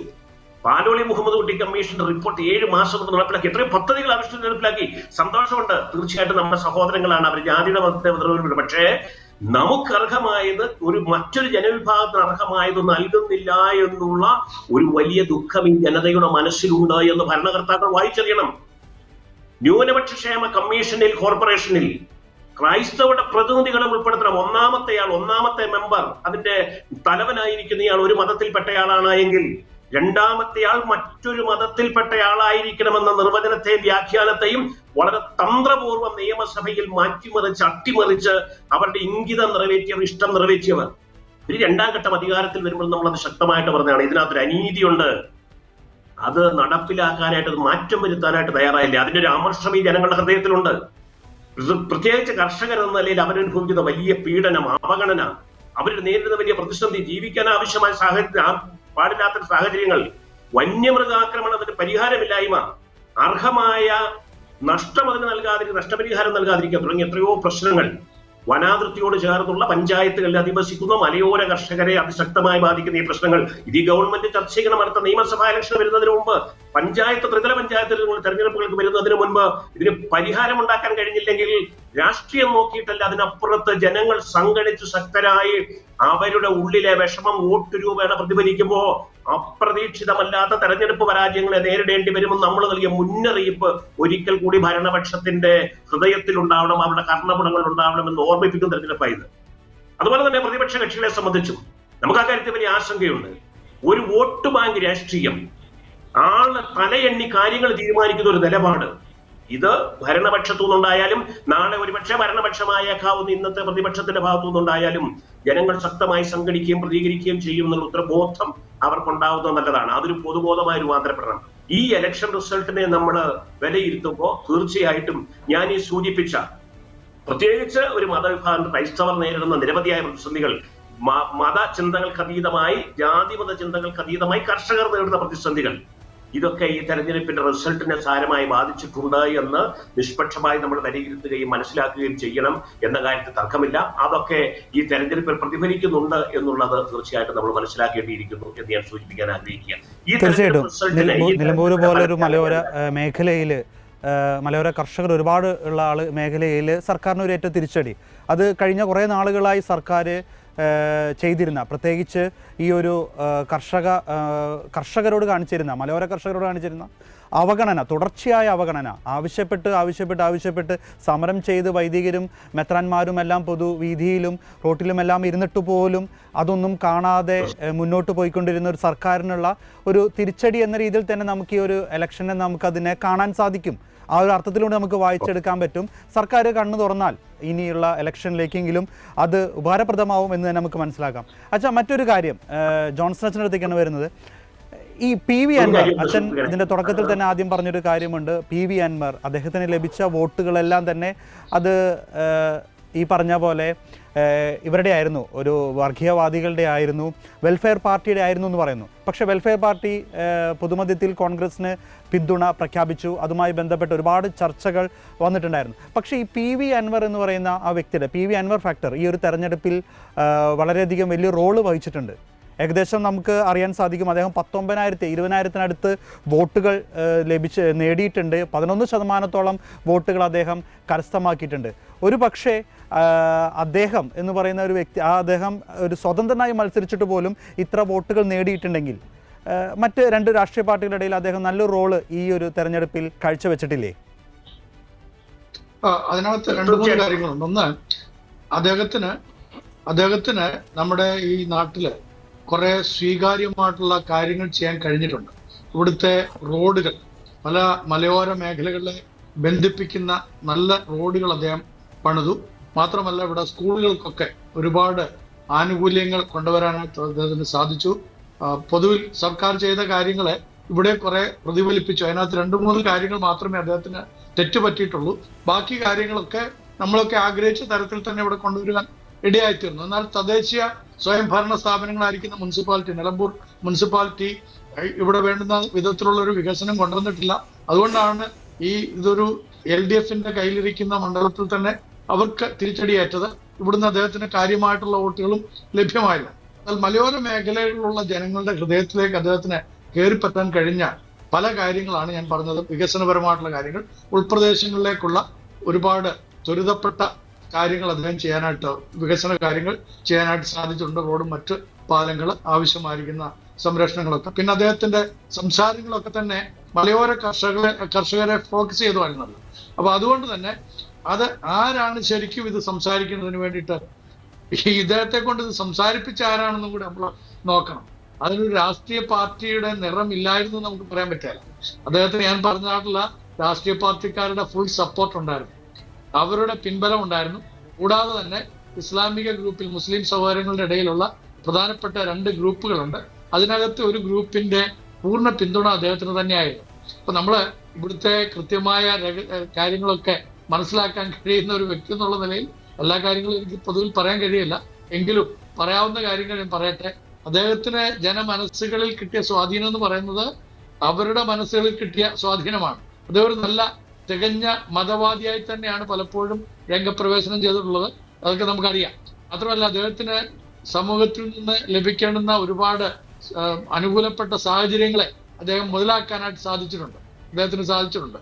എന്നാൽ പലപ്പോഴും അദ്ദേഹം ഈ നാട്ടിൽ ഇല്ലായിരുന്നു എന്നുള്ളതാണ് വസ്തുത. എന്നിട്ടും എന്തുകൊണ്ട് ഇത്രയും വോട്ടുകൾ, 19,700 ചില്ലാനം വോട്ടുകൾ അദ്ദേഹം കരസ്ഥമാക്കിയെന്നുള്ള ചോദ്യം നിങ്ങളുടെയൊക്കെ മനസ്സിലുണ്ടാകും. അതിന്റെ കാരണമാണ് ഞാൻ പറഞ്ഞത്. അതിനുവേണ്ടി അദ്ദേഹത്തിന് ചില രാഷ്ട്രീയ പാർട്ടികൾ ഉണ്ടായിരുന്നു. ഇവിടെ നേരത്തെ പറഞ്ഞപ്പോൾ ഇടതുപക്ഷത്തിന്റെ ഒരു ചില കാര്യങ്ങൾ കൂടെ പറഞ്ഞല്ലോ. ഇടതുപക്ഷം PDP എന്ന് പറയുന്ന ഒരു തീവ്ര, അതിന്റെ സ്ഥാപകന്റെ നിലപാടുകളൊക്കെ നമുക്ക് എല്ലാവർക്കും അറിയാം. നേരത്തെ ഉണ്ടായിരുന്ന നിലപാട്, ഇപ്പോൾ അദ്ദേഹത്തിന് മാറ്റം വന്നു എന്നൊക്കെയാണ് ഇടതുപക്ഷക്കാർ പറയുന്നതെങ്കിലും ഒരു കാര്യം ഞാൻ ചോദിക്കട്ടെ, അദ്ദേഹം എവിടെയെങ്കിലും ഒരു കൺഫെഷൻ നടത്തിയിട്ടുണ്ടോ? എനിക്ക് തെറ്റുപറ്റിപ്പോയി, ഞാൻ തീവ്രമായി സംസാരിച്ചുള്ളതും തീവ്ര പ്രവർത്തനങ്ങളിൽ ഏർപ്പെട്ടുള്ളതും അതെന്റെ അറിവില്ലായ്മ കൊണ്ടായിരുന്നു, അതെന്റെ മതം പറഞ്ഞിട്ടാണ് ഞാൻ ചെയ്തത്, അതെന്നോട് ക്ഷമിക്കണം എന്ന് അദ്ദേഹം എവിടെയെങ്കിലും പറഞ്ഞായിട്ട് നിങ്ങൾ കേട്ടിട്ടുണ്ടോ? എവിടെയും പറഞ്ഞിട്ടില്ല. അവർക്കൊരു മാറ്റവും ആ വിധത്തിലൊന്നും ഉണ്ടായിട്ടില്ല. അപ്പോൾ രാഷ്ട്രീയ പാർട്ടി എന്നുള്ള നിലയിൽ അവർ കൊടുത്ത പിന്തുണ അതിനെ സ്വാധീനിക്കുകയും, എന്നാൽ മറ്റേ പാർട്ടി കാണിച്ചതായിട്ടുള്ള ആ ഗെയിം, പൊളിറ്റിക്കൽ ഗെയിം, ഞാൻ നേരത്തെ പറഞ്ഞ അതിനെ ഗെയിം എന്ന് നമുക്ക് ശരിക്കും വിളിക്കാൻ പറ്റില്ല, വേറെ പേരിലൊക്കെ വിളിക്കണമെങ്കിൽ നമ്മുടെ ഭാഷ ശുദ്ധമാകേണ്ടതുകൊണ്ടാണ് ഉപയോഗിക്കാത്തത്.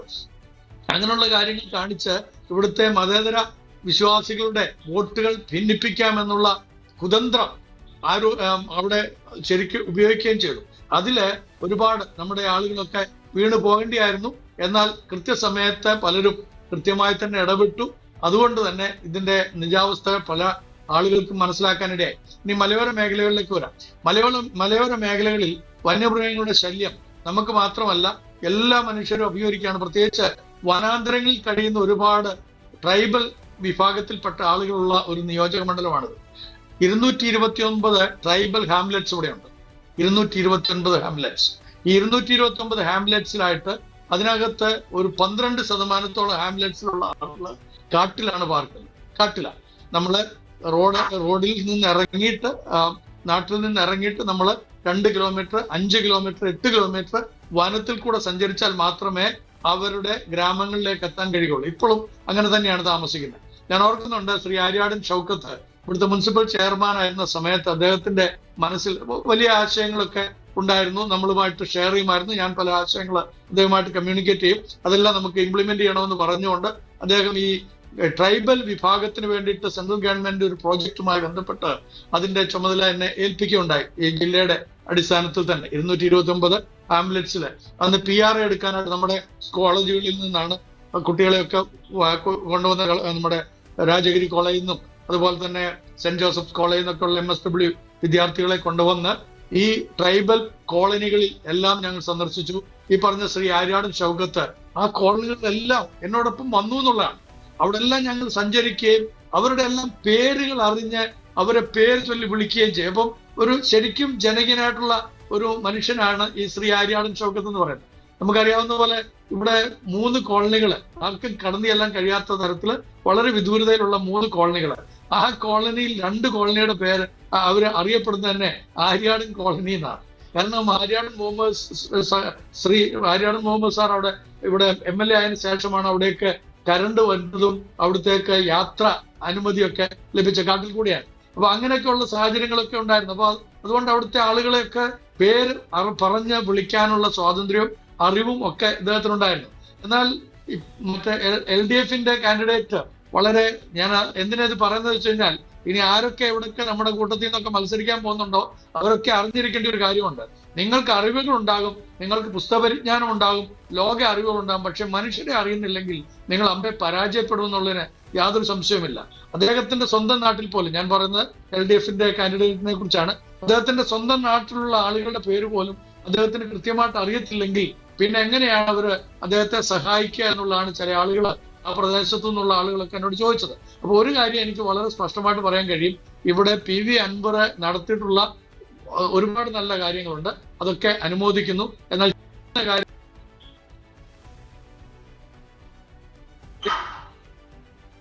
ശ്രീ ആര്യാടൻ ഷൗക്കത്തിന് വളരെ ചെലുത്താൻ സാധിച്ചിട്ടുണ്ട്. അതുകൊണ്ടാണ് ജനങ്ങൾ അദ്ദേഹത്തെ നെഞ്ചിലേറ്റിയത്. അതിനകത്ത് ഈ മത തീവ്രവാദികളുടെ ഒരൊറ്റ വോട്ട് പോലും ഇല്ല എന്നുള്ളത് സ്പഷ്ടമായിട്ട് എനിക്ക് പറയാൻ കഴിയും. കാരണം അങ്ങനെയുള്ളവരാരും തന്നെ അദ്ദേഹത്തെ ഇഷ്ടപ്പെടുകയില്ല. അദ്ദേഹത്തെ ശത്രുതയോടുകൂടെ തന്നെ അവർ കാണുകയുള്ളൂ. ശ്രീ ആര്യാടൻ ഷൗക്കത്ത് MLA ആയി കഴിഞ്ഞ അദ്ദേഹത്തിന് ബഹുമാനപ്പെട്ട ആന്റണി അച്ഛൻ ആരംഭത്തിൽ തന്നെ നമുക്ക് എല്ലാവർക്കും വേണ്ടിയിട്ട് അനുമോദനങ്ങൾ അർപ്പിച്ചല്ലോ. അതുകൊണ്ട് ഞാനത് എടുത്തു പറയുന്നില്ല. എങ്കിലും ഒരു കാര്യം ഞാൻ പറയാം, അദ്ദേഹത്തോട് നമുക്ക് ചെന്നിട്ട്, ഞങ്ങളൊക്കെ അദ്ദേഹത്തെ ബാപ്പുട്ടി എന്നാണ് വിളിക്കുന്നത്. ബാപ്പുട്ടി എന്നുള്ള ഒരു പേഴ്സണൽ നെയിമാണ്. ഏത് സമയത്ത് ഓടിച്ചല്ല, ഏത് സമയത്തും വിളിക്കാം. വിളിച്ചു കഴിഞ്ഞാൽ ഏത് മീറ്റിംഗിലാണെങ്കിലും തിരിച്ച് റെസ്പോണ്ട് ചെയ്യുന്ന ഒരു വ്യക്തിയാണ്. അങ്ങനെയൊക്കെയുള്ള ബന്ധങ്ങളുണ്ട്. അതുകൊണ്ട് ബാപ്പുട്ടി ഇങ്ങനത്തെ ഒരു പ്രശ്നമുണ്ട് എന്ന് പറഞ്ഞാൽ അത് പെട്ടെന്ന് തന്നെ പരിഹരിക്കാൻ മനസ്സ് കാണിക്കുന്ന ഒരു വ്യക്തിയാണ്. പ്രത്യേകിച്ച് ഞാനൊരു ഉദാഹരണം പറയാം. നമ്മുടെ 2 സ്കൂളുകൾ, ഒന്ന് അപ്പോസ്തലിക് കാർമേലുകാരുടെയും മറ്റൊന്ന് ലിറ്റിൽ ഫ്ലവറുകാരുടെയും 2 സ്കൂളുകൾ ഇവിടെ അടുത്ത് തന്നെയാണ്. ഒന്ന് കോൺവെന്റ് സ്കൂളാണ്. ആ കോൺവെന്റ് സ്കൂളില് ഈ ജമാഅത്തെ ഇസ്ലാമിയുടെ ഫ്രറ്റേണിറ്റി മൂവ്മെന്റ് എന്ന് പറയുന്ന പെൺകുട്ടികളുടെ ഒരു ഗ്രൂപ്പ്, ആ ഗ്രൂപ്പ് കുറച്ച് വർഷങ്ങൾക്ക് മുമ്പാണ്, ഏറെ വർഷങ്ങൾക്ക് മുമ്പ് ഞാനന്ന് ഈ പ്രദേശത്തേക്ക് വന്ന് പ്രവർത്തനങ്ങൾ ആരംഭിച്ചു. ഷൗക്കത്തുമായിട്ട് നല്ല ബന്ധത്തിലേക്ക് എത്തിയ ആ കാലഘട്ടത്തിലാണ്. അപ്പോൾ യൂണിഫോമുമായിട്ട് ബന്ധപ്പെട്ട ഒരു പ്രശ്നം വന്നപ്പോൾ ഞാൻ കുറച്ച് ദൂരത്തായിരുന്നു. ഇവിടുത്തെ സർക്കിള് എന്നെ വിളിച്ചു, ഇങ്ങനെ ഒരു പ്രശ്നമുണ്ട്. അപ്പം എൻ്റെ പള്ളി അതിന്റെ ജസ്റ്റ് ഓപ്പോസിറ്റിലാണ്, ഈ കോൺവെന്റിന്റെ ജസ്റ്റ് ഓപ്പോസിറ്റ് ആണ്. ഇങ്ങനെ ഒരു പ്രശ്നമുണ്ട്. അപ്പൊ ഞാൻ ആയിരുന്ന സ്ഥലത്തു നിന്ന് വരുന്നതിന് മുമ്പ് തന്നെ ഞാൻ ഈ ബാപ്പുട്ടിയെ വിളിച്ചു. ബാപ്പുട്ടി, ഇങ്ങനെ ഒരു പ്രശ്നമുണ്ടല്ലോ. നേരെ എന്നോട് പറഞ്ഞു, അച്ഛൻ വിഷമിക്കേണ്ട, ഞാൻ അത് ഏറ്റെടുത്തോളാം, ഞാൻ അതിന്റെ ഡീറ്റെയിൽസ് ഒന്ന് പറയാൻ പറഞ്ഞു. ഞാൻ ഡീറ്റെയിൽസ് പറഞ്ഞു. ഞാനിവിടെ കോൺവെന്റിൽ വന്ന് സ്കൂളിൽ വന്ന് സിസ്റ്റേഴ്സിനെ ഒക്കെ കാണാനായിട്ട് കയറി വരുന്ന സമയത്ത് കാണുന്ന കാഴ്ച, അവിടെ ഉണ്ടായിരുന്ന പൂച്ചട്ടികളൊക്കെ എടുത്ത് അടിച്ച് അവിടെ എല്ലാം ഈ കൊച്ചുകുട്ടികൾ LKG മുതലുള്ള കുട്ടികളുണ്ട്, അവരെല്ലാം പരിഭ്രാന്തരായിട്ട് നിൽക്കുകയാണ്. സിസ്റ്റേഴ്സും ആകെ വിഷമിച്ച് നിൽക്കുകയാണ്. എന്ത് ചെയ്യണമെന്ന് പറഞ്ഞുകൂടാ. കേരളത്തിൽ സംഭവിച്ച കാര്യമാണ്. പക്ഷേ നിമിഷ നേരത്തിനുള്ളിൽ ഈ ബാപ്പുട്ടി എന്ന് പറയുന്ന വ്യക്തി വരികയും ഈ പറഞ്ഞതായിട്ടുള്ള ഫ്രറ്റേണിറ്റി മൂവ്മെന്റ് എങ്ങോട്ട് ഓടിപ്പോയി എന്നുള്ള നമുക്ക് അറിഞ്ഞുകൂടാ. അതുപോലത്തെ ഒരു ഓട്ടം അവർ ഓടുകയും ചെയ്തു. അപ്പം ക്രൈസ്തവ സമൂഹത്തിന്റെ ഏതൊരു കാര്യത്തിനു വേണ്ടി, ക്രൈസ്തവ സമൂഹം എന്നുള്ള അർത്ഥത്തിലല്ല ഞാൻ ഉദ്ദേശിക്കുന്നത്, നീതിക്കും ന്യായത്തിനും വേണ്ടി നമ്മൾ അങ്ങനെ നിൽക്കുള്ളല്ലോ. നീതിക്കും ന്യായത്തിനും സത്യത്തിനും വേണ്ടി നിൽക്കാൻ തക്കവണ്ണം അദ്ദേഹത്തിന് നല്ലൊരു മനസ്സുണ്ട്. അതുകൊണ്ട് തന്നെ ആരെക്കാളും നമുക്ക് എല്ലാവർക്കും വിശ്വസിക്കാവുന്ന ഒരു വ്യക്തിയാണ് പ്രിയപ്പെട്ട ആര്യാടൻ ഷൗക്കത്ത്. അദ്ദേഹം MLA ആകും. അടുത്ത പ്രാവശ്യം അദ്ദേഹം ഒരു മന്ത്രിയും കൂടെ ആകട്ടെ എന്ന് ഇപ്പോഴേ ഞാൻ ആശംസിക്കുകയാണ്. അദ്ദേഹത്തിന്റെ സ്നേഹിതനായതുകൊണ്ട് മാത്രമല്ല, നമ്മുടെ നാടിന് പ്രയോജനകരമായ പല കാര്യങ്ങളും, അദ്ദേഹത്തിന്റെ പിതാവുണ്ടായിരുന്നപ്പോൾ ആരംഭിച്ച പല കാര്യങ്ങളും ഇതുവരെ 9 വർഷമായിട്ട് നടപ്പിലാക്കാൻ കഴിഞ്ഞില്ല. ഞാൻ എതിർ കാൻഡിഡേറ്റിനോട് വളരെ കൃത്യമായിട്ട് ഈ ചോദ്യങ്ങൾ ഗുഡ്നസ് TVക്ക് വേണ്ടി ചോദിച്ചു. അപ്പോഴൊക്കെ അദ്ദേഹം ഒഴിഞ്ഞു മാറുകയും അവസാനം നമ്മുടെ ചോദ്യങ്ങൾക്ക്, പ്രത്യേകിച്ച് 80-20 വിഷയവുമായിട്ട് ബന്ധപ്പെട്ടുള്ള ചോദ്യങ്ങൾക്കൊന്നും ഉത്തരം തരാൻ കഴിയാതെ അദ്ദേഹം മൈക്ക് ഓഫ് ആക്കിയിട്ട് നിർത്തല്ലേ എന്ന് പറഞ്ഞ് പോവുകയും ചെയ്ത ഒരു സാഹചര്യം ഉണ്ടായി. അപ്പൊ നമ്മൾ ഒരു കാര്യം ഓർക്കണം, ക്രൈസ്തവ സമൂഹം നേരിടുന്ന നിരവധി പ്രശ്നങ്ങളെ ഈ നേതാക്കന്മാരുടെ മുമ്പാകെ ഈ ഇലക്ഷനോട് ബന്ധപ്പെട്ട് നമുക്ക് അറിയിക്കാൻ സാധിച്ചു. പ്രത്യേകിച്ച് പ്രതിപക്ഷ നേതാവിനോട് നമ്മൾ ഈ 80-20യുടെ വിഷയവും മുനമ്പം വിഷയവും അതോടൊപ്പം തന്നെ ദളിത് ക്രൈസ്തവരുടെ പ്രശ്നങ്ങളും വളരെ കൃത്യമായിട്ട് തന്നെ ഉന്നയിച്ചിട്ടുണ്ട്. അപ്പൊ അതിന് 3നും തീർച്ചയായിട്ടും പരിഹാരം കണ്ടെത്തും എന്നാണ് പറയുന്നത്. അതുകൊണ്ട് ബഹുമാനപ്പെട്ട ആന്റണി അച്ഛൻ പറഞ്ഞതുപോലെ ക്രൈസ്തവ സമൂഹം, അതുപോലെ ജോർജ് പൈങ്കാനും പറഞ്ഞതുപോലെ നമ്മളെ ക്രൈസ്തവ സമൂഹം ഒറ്റക്കെട്ടായിട്ട് നിൽക്കേണ്ടുന്ന വലിയൊരു ആവശ്യകത ഈ കാലഘട്ടത്തിലുണ്ട്. നേരത്തെ ഇവിടെ സൂചിപ്പിച്ച പോലെ ന്യൂനപക്ഷത്തിന്റെ ഉള്ളിൽ തന്നെ ന്യൂനപക്ഷമാണ് നമ്മൾ. അതുകൊണ്ട് നമുക്ക് ലഭ്യമാകേണ്ടുന്നതായ എല്ലാ ആനുകൂല്യങ്ങളും രാഷ്ട്രീയപരമായിട്ടുള്ളത് അത് നേടിയെടുക്കാനുള്ള സ്വാതന്ത്ര്യം നമുക്കുണ്ട്. കാരണം നമ്മളാണ് രാഷ്ട്ര നിർമ്മിതിയിൽ ഏറ്റവും മുമ്പിൽ നിൽക്കുന്ന. ജനസംഖ്യാനുപാതത്തിൽ നമ്മൾ വളരെ കുറവാണെങ്കിൽ പോലും ഈ രാഷ്ട്രത്തിന്റെ നിർമ്മിതിയിൽ നമ്മുടെ സംസ്ഥാനത്തിന്റെ പുരോഗതിയിൽ ഏറ്റവും അധികം ഉന്നമനമായിട്ടുള്ള കാര്യങ്ങൾ ചെയ്തിട്ടുള്ളതും അതിന്റെ പൈനിയേഴ്സ് ആയിട്ടുള്ളതും നമ്മൾ തന്നെയാണ്, നമ്മുടെ പിതാക്കന്മാരാണ്. അതിന്റെ എല്ലാ വിധത്തിലുള്ള ആനുകൂല്യങ്ങളും കൃത്യമായി ചോദിച്ചു വാങ്ങിക്കാനുള്ള അവകാശവും ഇവിടുത്തെ ക്രൈസ്തവർക്കുണ്ട്. അതുകൊണ്ട് നമ്മൾ ഭിന്നിച്ചു പോകരുത്. രാഷ്ട്രീയത്തിന്റെ അടിസ്ഥാനത്തിലോ മതത്തിന്റെ പേരിലോ അല്ലെങ്കിൽ സഭകളുടെ പേരിലോ നമ്മൾക്കൊരു ഭിന്നത ഉണ്ടാകാതെ ഐക്യത്തോടുകൂടെ ഈ പുരോഗതിയുടെ കാര്യങ്ങളിൽ നമ്മൾ തുടർന്ന് പ്രവർത്തിക്കുകയും വേണം, സ്വീകരിക്കുകയും വേണം. രണ്ട് വിധത്തിൽ നമുക്ക് മുന്നോട്ട് പോകാൻ ഇടയാകുകയും ചെയ്യട്ടെ. ഓക്കെ, വടക്കേക്കരച്ച മറ്റൊരു കാര്യം, ഇപ്പോൾ നമ്മൾ LDF സർക്കാർ ഇപ്പോൾ ക്രൈസ്തവരുടെ പല ആവശ്യങ്ങളിലും മുഖം തിരിഞ്ഞിരിക്കുന്ന വിഷയങ്ങളൊക്കെ നമ്മളിപ്പോൾ ചൂണ്ടിക്കാട്ടി ഒരുപാട് കാര്യങ്ങളെല്ലാം പറഞ്ഞു. ഇനി നിൽക്കുന്ന സർക്കാരിൻ്റെ മുമ്പിൽ നിൽക്കുന്ന ഒരു വർഷമാണ്. 2 തെരഞ്ഞെടുപ്പുകൾ, പൊതു തെരഞ്ഞെടുപ്പുകൾ ഇനിയും സർക്കാരിന് അഭിമുഖീകരിക്കേണ്ടതുണ്ട്. ക്രൈസ്തവരുടെ ഈ വിഷയങ്ങളെല്ലാം ഇപ്പോൾ നേരത്തെ പറഞ്ഞ JB കോശി കമ്മീഷൻ റിപ്പോർട്ട് അത് സർക്കാർ എത്രയും പെട്ടെന്ന് അത് പ്രാവർത്തികമാക്കണമെന്ന് KCBCയും അതോടൊപ്പം തന്നെ സീറോ മലബാർ സഭയും കർദിനാൾമാർ ഒക്കെ ആവശ്യപ്പെട്ട് സർക്കാരിന് കത്ത് മുഖേനയൊക്കെ നിരന്തരം ആവശ്യപ്പെട്ടതാണ്. എനിക്ക് വടക്കേര അച്ഛനെ കൃത്യമായിട്ട് അറിയാം, കാരണം അച്ഛൻ PR ആയിരുന്ന സമയത്തൊക്കെയാണ് ഇതുമായി ബന്ധപ്പെട്ടുള്ള ചർച്ചകളൊക്കെ ഒരുപാട് നടന്നിട്ടുണ്ട്. പക്ഷെ അവിടെയൊന്നും ഒരു തരത്തിലുമുള്ള എന്താ പറയുക ഒരു ധൃതിയും സർക്കാർ ഇതുവരെ കാണിച്ചിട്ടില്ല, ഇപ്പോഴും കാണിച്ചിട്ടില്ല. ഇനി ഈ ഒരു തെരഞ്ഞെടുപ്പ് തോൽവി, ഈ ഒരു തോൽവി പാഠമായി ഉൾക്കൊണ്ടോ, ഇനി അതല്ലെങ്കിൽ പൊതു തെരഞ്ഞെടുപ്പിന് അവസാനത്തെ നിമിഷം ഒരു കണ്ണിൽ പൊടിയിടാൻ, നമുക്കറിയാലോ സർക്കാർ ഇറങ്ങുന്നതിന് മുമ്പ് ഈ വോട്ടുകളെല്ലാം കൂടുതൽ സമാഹരിക്കാനൊക്കെ ആയിട്ടുള്ള ഒരു പല ഗിമിക്സും കാണിക്കും. അപ്പോൾ അത്തരത്തിൽ ഒരു രീതിയിൽ ഈ ഒരു JB കോശി കമ്മീഷൻ ആയിക്കോട്ടെ, വന്യജീവി ആക്രമണവുമായി ബന്ധപ്പെട്ട കാര്യങ്ങൾ മുന്നപ്പം ഈ വിഷയത്തിലേക്ക് ഒരു ഗിമ്മിക്ക് കാട്ടി പൊതു തെരഞ്ഞെടുപ്പിനെ ഈ സർക്കാർ നേരിടുന്നതിനോട് അങ്ങനെ ഒരു നേരിട്ടാൽ അത്തരത്തിലൊരു ചിന്തയാണോ സർക്കാരിൻ്റെ മുമ്പിൽ? ഈ ജനമെല്ലാം മറക്കും, ഇത്ര നാളും 4 വർഷം ഇട്ട് അവർ വട്ടം കളിപ്പിച്ചാലും അവസാനത്തെ ഒരു വർഷം അവർക്ക് എന്തെങ്കിലുമൊക്കെ ഇട്ടുകൊടുത്താൽ, കഴിഞ്ഞ ഇലക്ഷൻ സമയത്തും ഒരു കിറ്റിൻ്റെ പേരിലൊക്കെ 2ാം വട്ടം കയറി എന്ന രീതിയിലൊക്കെ പലപ്പോഴും സർക്കാരിനെതിരെയൊക്കെ പറയുന്നുണ്ട്. അത്തരത്തിലൊരു കിറ്റായിട്ടൊക്കെ നൽകി അടുത്ത ഒരു തെരഞ്ഞെടുപ്പിനെ 3ാം വട്ടം ഉറപ്പിക്കാനൊക്കെയാണോ സർക്കാർ ഇനി നോക്കുക? ജനങ്ങളുടെ ആവശ്യങ്ങൾക്ക് വേണ്ടി ആര് നിലകൊള്ളുന്നു എന്ന് നോക്കി അത്തരം സ്ഥാനാർത്ഥികൾക്ക് ജനങ്ങൾക്ക് വേണ്ടിയിട്ട് നയപരിപാടികൾ രൂപീകരിക്കുന്ന, രാഷ്ട്രീയ തീരുമാനങ്ങൾ എടുക്കുന്ന രാഷ്ട്രീയ പാർട്ടികൾക്ക് വോട്ട് നൽകാൻ പാകത്തിന് നമ്മുടെ ജനാധിപത്യ ബോധം ഉയർന്നിട്ടുണ്ട് എന്ന കാര്യത്തിൽ ഒരു സംശയമില്ല. അതുകൊണ്ട് തന്നെയും ഇവിടെ സൂചിപ്പിക്കപ്പെട്ടു, നമ്മുടെ കത്തോലിക്ക കോൺഗ്രസിന് പ്രതിനിധിയായി പങ്കെടുക്കുന്ന അഡ്വക്കേറ്റ് ജോർജ് ഗോയിക്കിനും അതുപോലെ നിലമ്പൂരിൽ വോട്ട് ചെയ്ത നമ്മുടെ ബഹുമാനപ്പെട്ട ജോൺസൺ ചേക്കടിനെ സൂചിപ്പിച്ചതുപോലെ കർഷകർ നേരിടുന്ന പ്രശ്നങ്ങൾ, വന്യമൃഗങ്ങളുമായി ജനങ്ങൾ നിരന്തരമായി വലിയ പ്രശ്നങ്ങൾ നേരിടുന്ന ഒരു സമയത്ത് ഫോറസ്റ്റ് ആക്ട് അമെന്റ്മെന്റ് കൊണ്ടുവന്നിട്ട് ജനങ്ങളെ ദ്രോഹിക്കുന്നു. അത് വന്യമൃഗങ്ങൾക്കും അതുപോലെ തന്നെ കാട് സംരക്ഷിക്കാനും മാത്രമായിട്ട് നമുക്കൊരു മന്ത്രിയുണ്ട് എന്നുള്ളത് അപമാനകരമാണ്, ഒരു സംശയമായിട്ട് ആ കാര്യത്തില്ല. അപ്രകാരം തന്നെയും വ്യവസായ സൗഹൃദമാകുന്ന ഒരു കേരളമാണ് നമ്മുടെ സ്വപ്നം കാണുന്നത്. എന്നാൽ ഇടതുപക്ഷത്തിന്റെ പിന്തിരിപ്പൻ നയങ്ങൾ അവരിപ്പോഴും തുടർന്നുകൊണ്ടേയിരിക്കുന്നു എന്നുള്ളത് വേദനാജനകമാണ്, പ്രതിഷേധാർഹമാണ് എന്ന് പറയേണ്ടത് വളരെ പ്രധാനപ്പെട്ട കാര്യമാണ്. എത്രയോ വ്യവസായ സ്ഥാപനങ്ങളാണ് കേരളത്തിൽ പൂട്ടിക്കിടക്കുന്നത്, പൊതുമേഖലാ സ്ഥാപനങ്ങൾ. അവയൊക്കെ തുറന്നു പ്രവർത്തിക്കുന്നത് വഴിയായി നമ്മുടെ യുവജനങ്ങൾക്ക് ഇവിടെ തന്നെയും ജോലി ചെയ്യാനുള്ള അവകാശങ്ങൾ ലഭിക്കുകയാണ്. മറിച്ച് രാഷ്ട്രീയത്തിന്റെ പേര് പറഞ്ഞ് കൊടി പിടിച്ച് ലോക്കൌട്ടുകൾ നടത്തി വ്യവസായികൾക്ക് വ്യവസായം നടത്തിക്കൊണ്ടു പോകാൻ സാധിക്കാത്തതിനും എത്രയോ ഏറെ പേരാണ് നമ്മുടെ നാട്ടിൽ ഇത് പീഡിപ്പിക്കപ്പെടുന്നത് എന്നുള്ളത് വളരെ പ്രധാനപ്പെട്ട ഒരു ചോദ്യമായിട്ട് ഞാൻ മുമ്പോട്ട് വെക്കുക. അതോടൊപ്പം തന്നെയും ഡിജോ ചോദിച്ച ചോദ്യം പ്രസക്തമാണ്. ഇനി ഒരു വർഷം കൂടിയാണ് ഈ ഗവൺമെന്റിന് മുമ്പിൽ, ഇപ്പോൾ 2ാം പിണറായി വിജയൻ ഗവൺമെന്റിന് മുമ്പിൽ, ഇടതുപക്ഷ ഗവൺമെന്റിന് മുമ്പിലുള്ളത്. ജനങ്ങൾ എല്ലാവരും വരുന്ന വലിയൊരു പ്രശ്നത്തിന് അവർ മറുപടി പറയേണ്ടി വരും. കാരണം എന്താണെന്ന് ചോദിച്ചാല് അവർ മദ്യനയം പുതുക്കിയിട്ടുണ്ട്.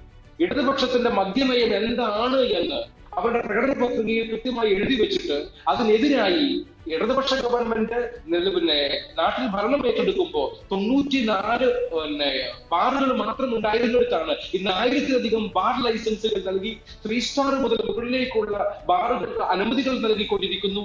Beer wine പാർലറുകൾ അനുവദിച്ചുകൊണ്ടിരിക്കുന്നു. ആരാധനാലയങ്ങളുടെയും വിദ്യാഭ്യാസ സ്ഥാപനങ്ങളുടെയും അടുക്കൽ നിന്നും 300 മീറ്ററെങ്കിലും അകലത്തിലായിരിക്കണമെന്ന് പറയുന്ന ബാറുകൾക്കും മറ്റ് ഔട്ട്ലെറ്റുകൾക്കും ബെൽക്കോ ഔട്ട്ലെറ്റുകൾക്കും മറ്റും അനുമതികൾ കൊടുത്തുകൊണ്ട് എപ്രകാരമാണ് കേരളത്തെ മദ്യത്തിൽ മുക്കിക്കൊള്ളുന്ന ഒരു ഗവൺമെന്റായി ഇടതുപക്ഷ ഗവൺമെന്റ് മാറിക്കൊണ്ടിരിക്കുന്നത്? നിലമ്പൂരിലെ അമ്മമാര്, പെങ്ങന്മാര്, സ്ത്രീജനങ്ങള് ഈ മദ്യനയത്തിനെതിരെ കൊടുത്ത നല്ലൊരു അടിയാണ് എന്ന് കൂടെ പറയേണ്ടി വരുമെന്നാണ് ഞാൻ കരുതുന്നത്. അതോടൊപ്പം തന്നെയും ഇവിടെ സംസാരിക്കപ്പെട്ടതുപോലെ ന്യൂനപക്ഷ അവകാശങ്ങൾ നേടിയെടുക്കാൻ വേണ്ടിയിട്ട് നമ്മൾ ആരും ഈ മന്ത്രിമാരുടെ നിറങ്ങേണ്ട കാര്യമില്ല. കാരണം ഇത് ജനാധിപത്യ ഗവൺമെന്റ് നമ്മുടെ അവകാശമാണ് എന്ന് മനസ്സിലാക്കിക്കൊണ്ട് നമുക്ക് വേണ്ടി പ്രവർത്തിക്കാൻ വേണ്ടിയിട്ടാണ് മന്ത്രിമാരെ നിയോഗിച്ചിരിക്കുന്നത്. എന്തിനാണ് മന്ത്രിമാർക്കും MLA-മാർക്കും ശമ്പളം കൊടുത്ത് ജനപ്രതിനിധികളാക്കി അവർക്ക് പേഴ്സണൽ സ്റ്റാഫിനെ കൊടുത്ത് അകമ്പടി വാഹനങ്ങൾ കൊടുത്ത് അവർക്ക് ഉണ്ണാനും ഉടുക്കാനും ഫോൺ വിളിക്കാനും അവരുടെ ആവശ്യങ്ങൾക്കെല്ലാം നമ്മുടെ പൈസയെ അവർക്ക് കൊടുക്കുന്നത്? നമ്മുടെ നികുതി പണത്തിൽ നിന്നല്ലേ അവരൊക്കെ ഈ സാധനം എടുത്തുകൊണ്ടിരിക്കുന്നത്, ശമ്പളം എടുക്കുന്നത്.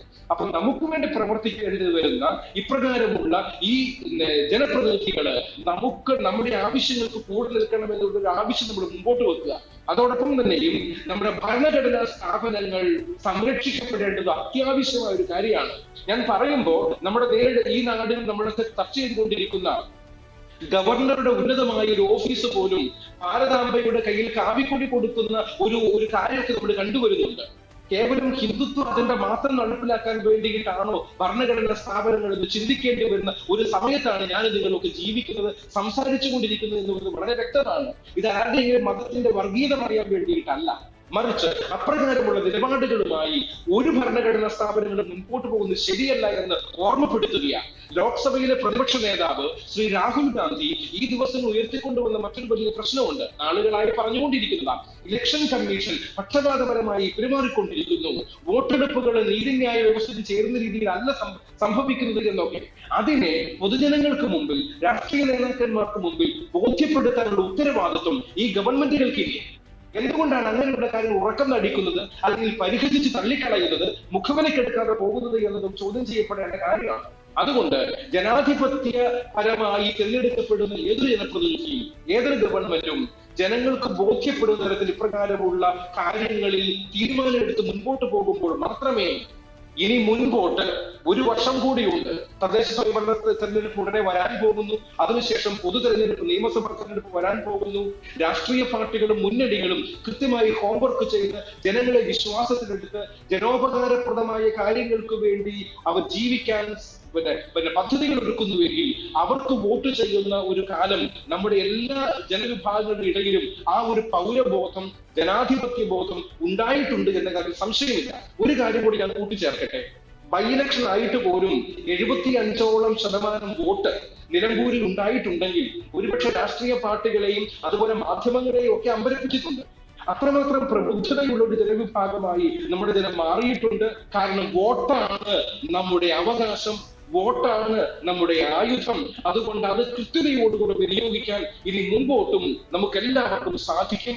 അതിന് സാധിക്കട്ടെ എന്നുള്ള ആശംസയാണ്.